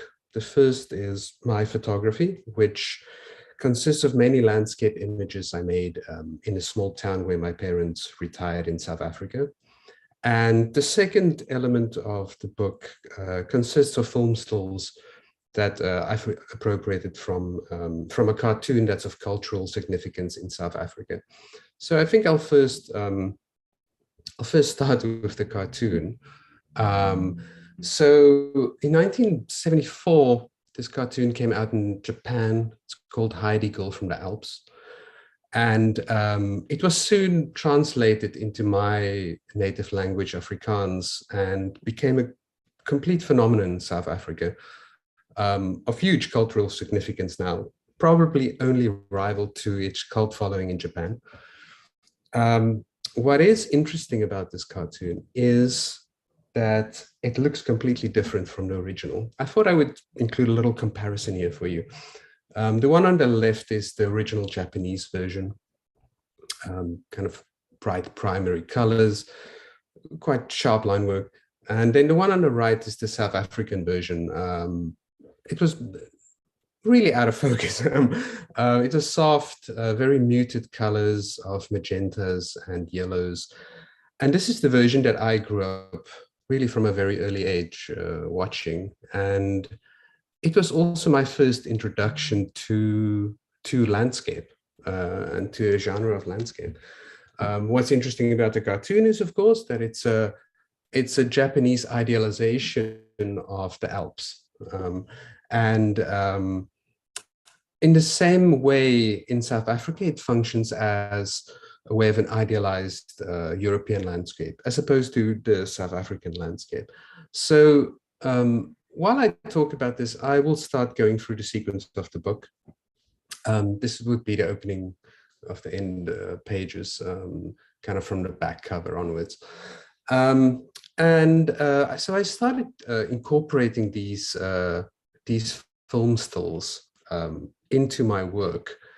And because I kind of realized that there was a correlation between this and the way that a lot of South Africans view the landscape.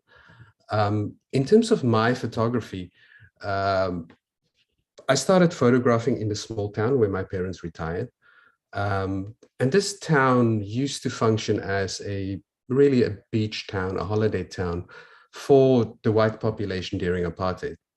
So for those who don't know, in South Africa used to be a completely segregated country, where everything, including beaches, walkways, whatever, were segregated and spaced out for every racial denomination.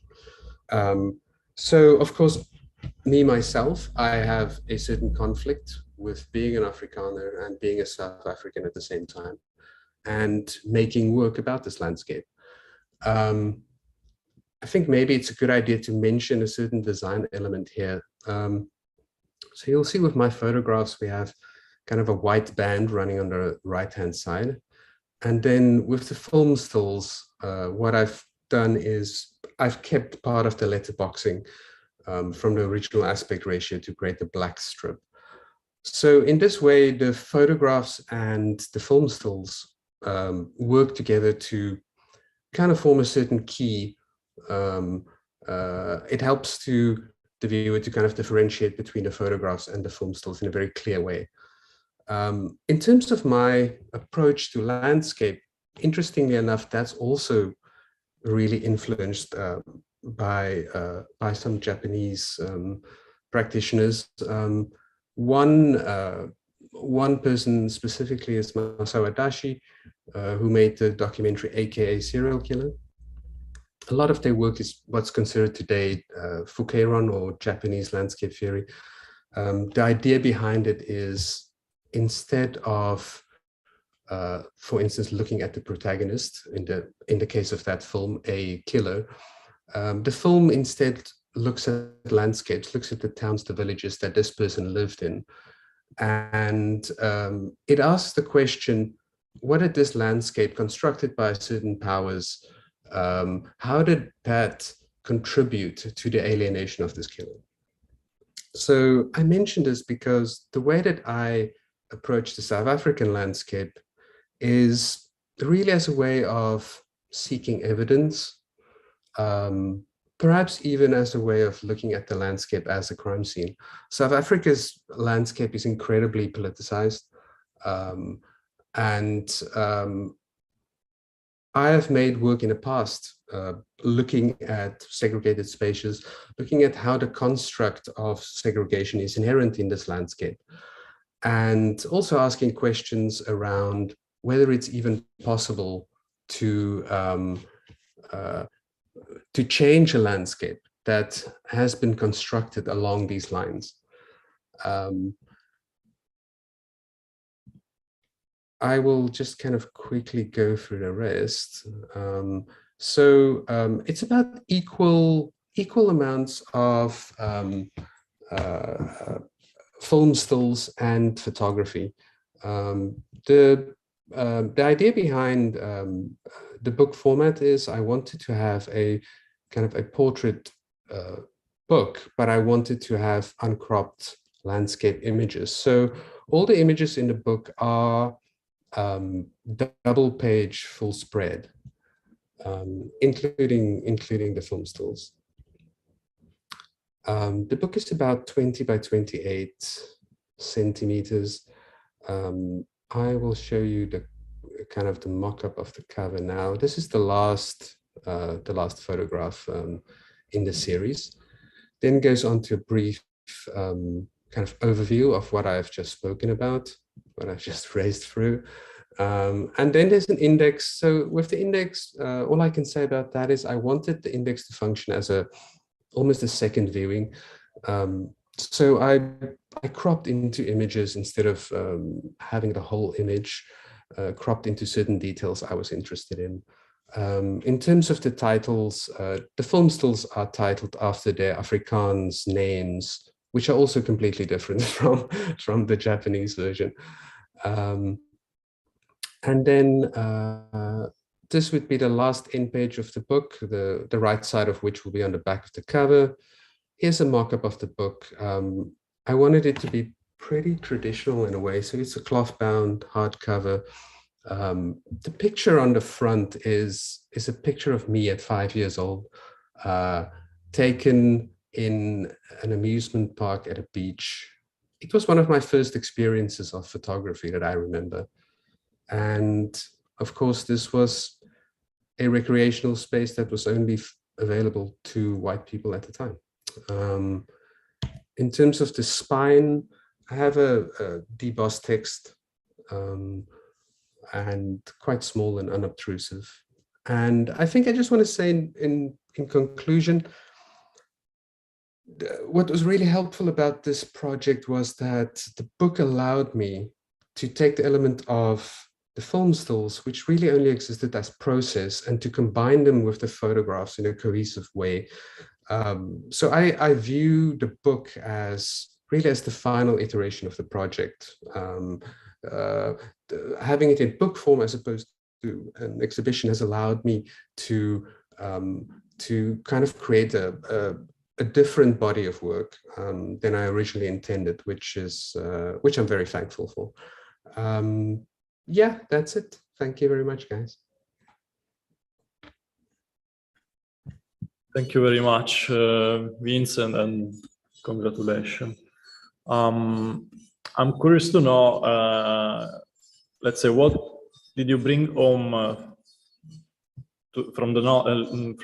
thanks to this work? What did you bring home in terms of knowledge on your own country, let's say, because you were mentioning that you are going back to South Africa a few times over the year, but you are not living there anymore. So I'm just curious to know if, also thanks to this work, you learn something new, I don't know, from your country. Yeah.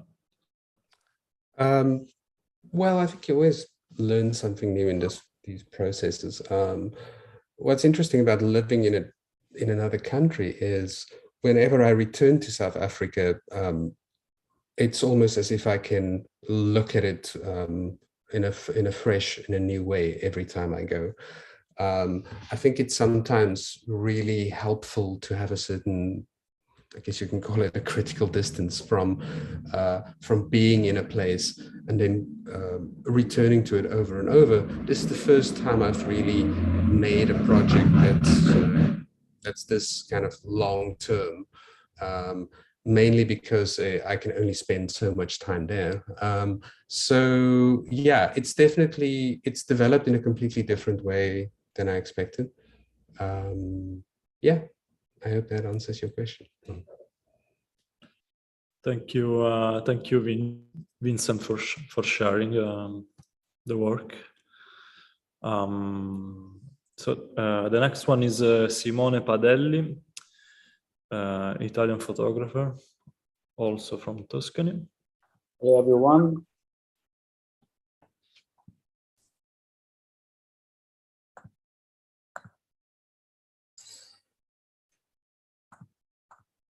Hello everyone, I'm Simone Padelli, and my project is called The Silent Season. I would like to explain a little bit the process that brought me to develop this dummy book since the beginning to the end, instead of like showing all the images of the book. And I would like to start with a quote of Joshua Slocum.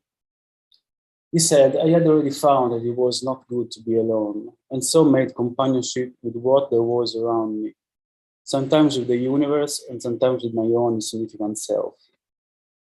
I think that the experience of Joshua Slocum and then its book is very much linked to my project. Joshua Slocum, for the one who doesn't know, is the first man in the world who circumnavigated the entire Earth. His journey took like 3 years, 2 months and 2 days, and he spent this time completely alone.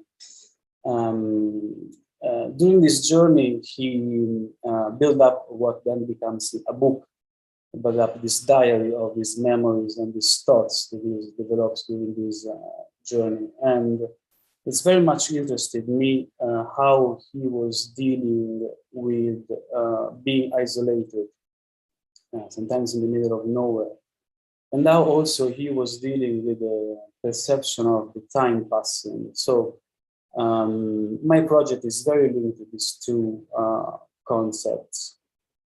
The little piece of land that you see in this blurry image here is the main subject of my project. This is one of the smallest islands in Italy, probably the smallest if you consider the population, because it has a population of just 10 people and with a perimeter of just 2 kilometers. And all my project is based actually in this little piece of land. And my interest about this place started in May 2020, when I had a phone call with the girl that you see on the right in this picture. These two guys are the first connection between me and the island. They were living in the island at the time, and during this phone call, Natalie, the girl, was telling me about her feelings about living in this particular place. Sometimes very pleasant, but sometimes also very strange and weird. And she was mentioning as well how the time passing in the island was different from the rest of the world. So I told her, look, I want to come to visit you. I want to come to see this place because I mean, I've never been in this place. So I want to come to visit this place and maybe taking some picture. And back at the time, May 2020, we were all in the middle of the pandemic situation. So I was curious to see how in this place people was dealing with the concept of isolation. I mean, back in that period, everyone was dealing with this concept and always from a negative perspective. But for the people who lives there, actually it's just a normal way of living. So I start like making some trips in the island and I start like doing some pictures around. My first approach with the project, with the place, was very much documentary. So just going around and taking some pictures. I took pictures of the fishermen and people who works there and stay there. I tried to get in touch with the people of the islands and start doing some portrait of the people. And at this point, I found out that my interest actually was kind of shifting in a different way. So I was enjoying my trips on the island. I was enjoying my time spending there in the island completely alone. Sometimes I spent entire days without meeting a single person. But in terms of the project, I felt for a long time that something was missing. So my interest started to switch in something different. I started to build up like a personal relationship with me and the environment itself, with the island itself. So I started building up a map of some keywords that helped me to understand what I was doing and where I wanted to go. And becomes very much important for my project, of course, the concept of time, the concept of season, and of course, the concept of stillness. So I started like taking the island, not anymore as a specific place, but more as a concept. For this point, I started like do some research, reading some books about this concept.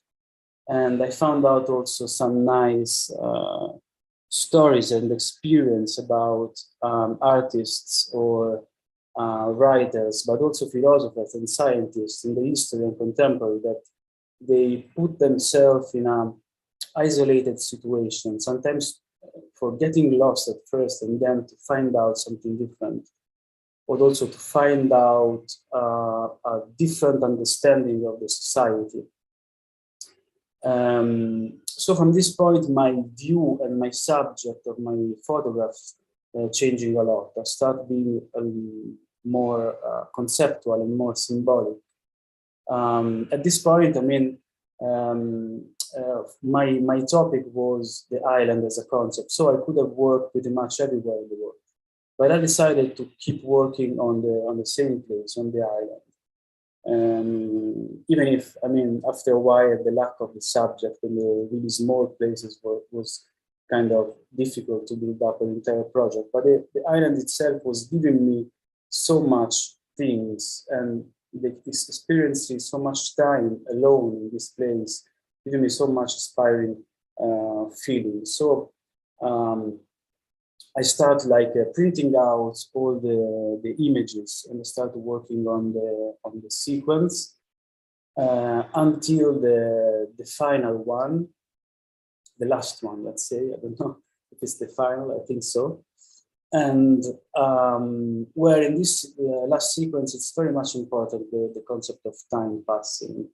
That's why I decided to gather all the sequence between two images, which is a diptych of that represent an instant, represent a second of the life of a person. These signs of a girl playing with dice, and the dice rolling on the table represent a second. And then all the image gathered in the sequence becomes more as some probably sketches of a memory. Of a memory of a passage of a life that is almost disappearing. Because to be honest, I'm not sure if this place will have a future, because I don't know about new generation that goes to this place and gives another life to this place. Also my friends that were living there, they moved away. So this place is probably going to be abandoned. Maybe not, I don't know. But the feeling that I perceive is this is almost abandoned. This is a feeling of loneliness, and the things that are left there, objects that are left there maybe for a day or for a week, and that can become forever. And also the presence of the humans in my project changed a lot in the last presentation, because I decided to delete all the portrait, but just have people taken from the island.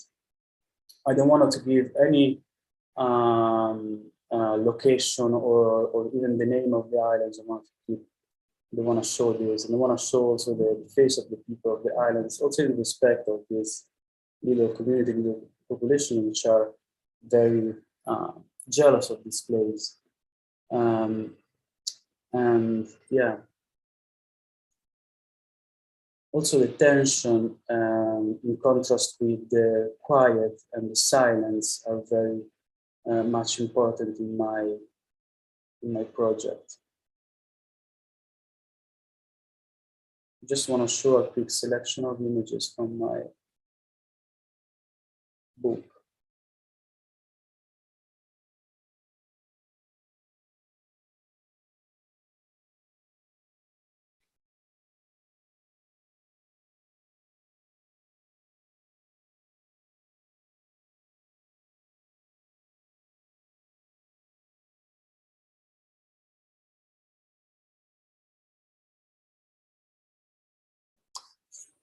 And this is going to be the cover of the book. I decided to put two images, one in the front, one in the back. Images that they are not actually in the sequence, they're just in the cover. And again, is another signs of time passing, as you can see. And in terms of the number of pages, are pretty much 103 with 54 photographs. I still have no exactly idea of the size of the book. I'm still thinking about these things. And that's it. That's all. Thank you, everyone. So thank you, Simone. Thanks for introducing your work. I have a question for you, but also in your case, it's just more a curiosity. So when you're starting this masterclass, you present your work in very different way. So as you say, it's a very documentary approach, and slowly this project become very evocative, very also universal, because of course we can see that exactly based, but can replace in any other place. So my question is, when exactly did you understand that you change this approach, this vision in your project? there's a particular moment, or slowly you realize that this way to tell this narration is much better for you for represent your research? Okay. If you are also influenced something else, yeah, just a curiosity. Thanks. Yeah, of course. No, I think it has been like a path that I've made also with Folio, thanks also to you and also to the rest of the class. And there is no specific moment that when I decided to switch my approach to the project. In general, with my photographic approach in general, I'm always like working in this relationship between places, environments, and human beings as a very general topic of my work.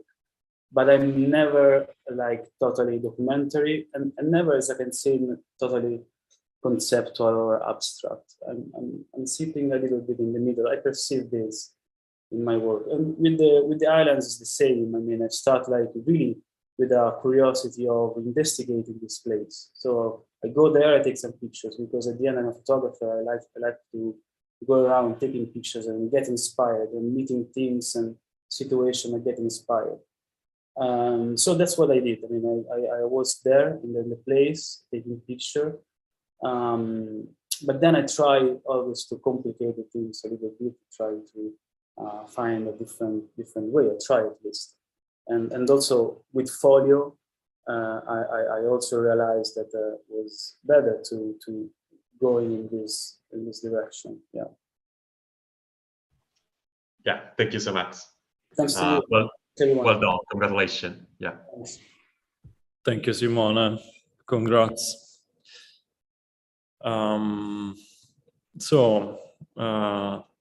The last but not the least, we have Sam de Bruys from Belgium. Hi guys, can you hear me?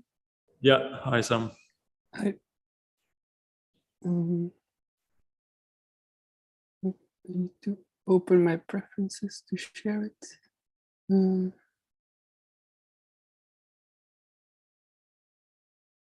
Wait a second.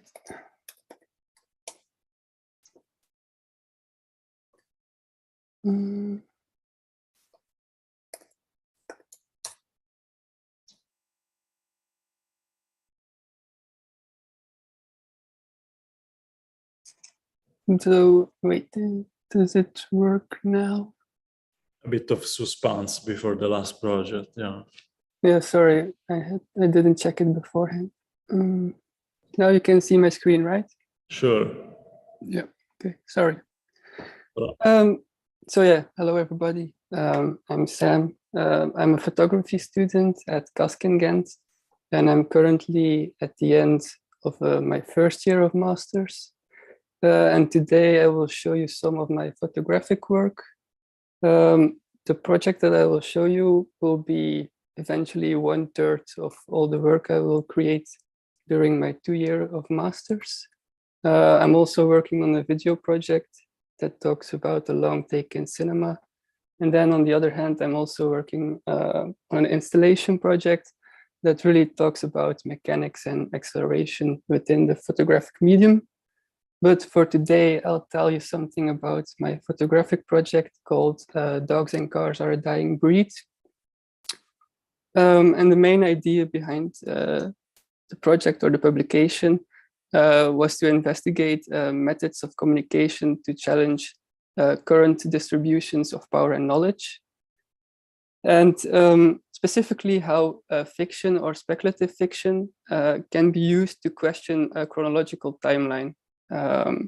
Instead of supporting like the theatrical experience of history. I try to use the photographic medium as an intervention. By that way, the after image becomes available at full length for further perceptions. And in some way, my images, I see them as some kind of staged, managed vision to remake archetypes.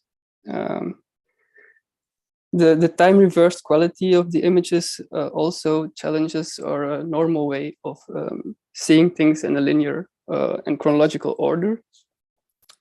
So I guess these few points I just mentioned were like the main goal to translate this to a publication. What was really important for me within the publication is that every image in the publication is equally as important to the outline of the project. So that's why I opted for less images and not that many images. And also the size of the publication will be the same size as my photographic prints. Also, during the process of adding new material to the project and photographing, the selection I made and the sequences I made still stayed around the same number. So the selection never became more or less. So that was also a clear indicator for me to keep the project small and contained, I guess. Another important aspect of the publication is the text, which was really hard to make and form and make it in the right way, because the idea was to write speculative fictional pieces of text that talk around the project, but not about the project in a way. And eventually they took the form of like a script, a movie script. And within the publication, they also get isolated by 2 white spreads. So they're equally as important to the images, and neither images or texts are an illustration of each other, I would say. So within the publication, you have inserts like this, where I wrote pieces of text. I think throughout the publication, there are about 6. And they help to produce like a singular yet mobile image. And I tried to describe an event by using the language of the photographic or cinematic studio. And within these pieces of text, I tried to provide just enough information for the reader to be able to piece together like a nonlinear narrative through contextual knowledge. And the idea of the strategy is to draw the reader into a reconstruction of a fuller and more comprehensible future history, I would say. Within the pieces of text, I write about characters based on or similar to people like Namjoon Paik, for instance, or even a former Secretary General of the United Nations, Kurt Waldheim as well, but also about groups and movements like the Occupy movement. And another important aspect of the publication I want to address is that I really thought about incorporating the speculative aspect into the publication process as well. So the ideal way to publish this project would be to have 2 versions of the book in the end, where the sequence of the text is altered. So the outcome of the project and the message I try to convey throughout the text has a different result or a different ending, I would say. So this is the altered cover for the second version, where I added one more line that says green pages. And this is also a way in script that they use to indicate what's the final version of a script. So I wanted to play with this idea of there being multiple versions of the script or the publication. So yeah, that's basically a really short and straightforward explanation of my photographic practice. And I also wanted to thank Rocco, Tommaso, and Federico for their time and their vision and ideas. So yeah, thank you.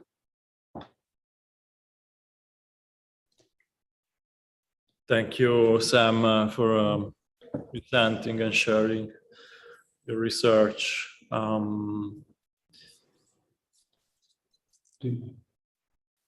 Do you want to say something, Rocco? Or? No, vai Fede. So thank you so much, Sam. Was super nice your presentation. I have just a question, but I was wondering, you never thought about to make one publication also with the other So you were talking about 2 different publications, no? Correct.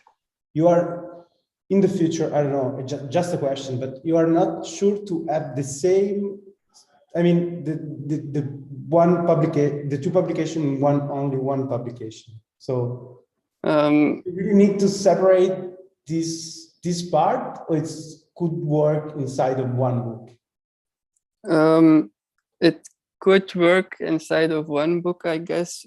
But for me, it was interesting to have this different outcome and to really create this idea of what's the right version or the right way to read this work. Also because when I talked about this work to other people and I explained what it is about, and then some people said to me, you need to make like a book that's never finished, or a book that's never being able or being close to finished. And that's when I came up with the idea of having 2 versions, because it also represents this idea of, is this the correct way to perceive this project, or is this the correct way? And that's also the idea behind the 2 publications. Okay, thank you. Thank you, Sam. Thank you, everyone. I mean, great job. It's never easy to speak about your own work. Has been a very great process. In a few minutes, we're gonna discover the recipient of the book prize offered with the Witty Books.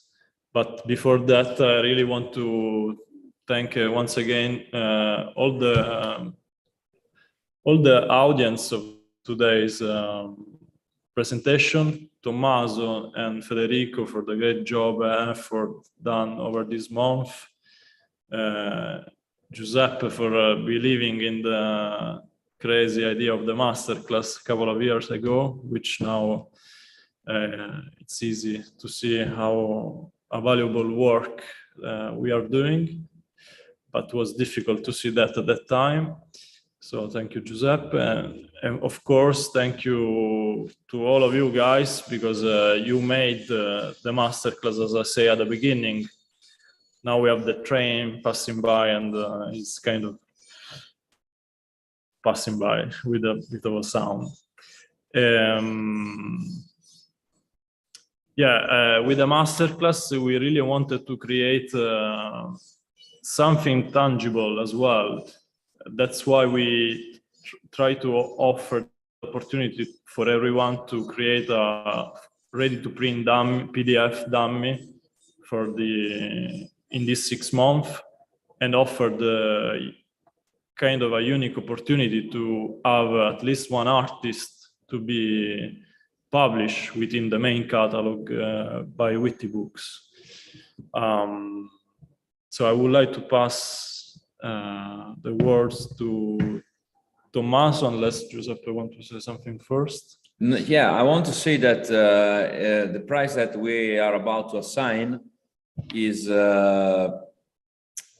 it's quite unique in the sense that Tommaso is the probably only crazy guy on the planet that commits to publish a book before knowing the work. And I really appreciate this effort. And as Rocco said, like at the beginning, it sounded like a crazy idea, no? Because you know, like you don't know who is applying. You don't know if the work are in line with the Witty Books editorial line. But I must admit that we are really surprised positively surprised by the quality of work, and that it's really tough to decide to who assigned this prize. And like last year, there are like probably 2 or 3 photographers that really deserve it, or if not, like most of the participants. And a book is a very, very important milestone in the career of a photographer. So now we take all these things for granted, that we are here, that you have a dummy, that there is this prize. But I want to stress, to underline that it's it's really something great, and I wish you the best of luck, like to all of you, for your career development and for this project that you're about to present. And I hope that you can come at the festival where you know, we're gonna share them with the public. Yeah, because as we mentioned at the beginning, all the work will be produced as a dummy and exhibit at the new edition of the PhMuseum Days, our international festival held in Bologna in September. So yeah, Tommaso, I pass you. It's time, yeah. That's the time. So yeah, before to say who is the recipient of this publication, I want to say again, thank you for not only for today, but all for all the journey, because yeah, it was a very amazing meeting new person, new artists, and new work. This year was very hard because there are very beautiful projects, very different from each other, and I chose one. That I select is because I'm really impressed by the poetic narration that this project have. And so I'm thrilled to announce the winner is Allan Salas.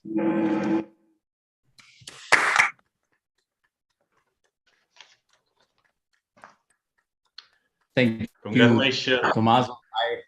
I quickly want to say that thank you, that I didn't really expect it, as there are many amazing works here, but I'm super grateful for your trust and Federico's as well. And again, to Rocco and Giuseppe for letting me be in this masterclass, and to all of my classmates as well. So thank you, Allan, and thank you for every one of you, because it was an amazing class. And yeah, thank you also from all the PhMuseum staff, Rocco and Giuseppe and Federico, of course. And yeah, congratulations for all of you. Yeah. Guys, I have to leave. See you soon. Thank you. Ciao Fede. Ciao Fede. Ciao, ci sentiamo. Ciao, grazie. So, ciao. Guys, we will officially close this live event by PhMuseum.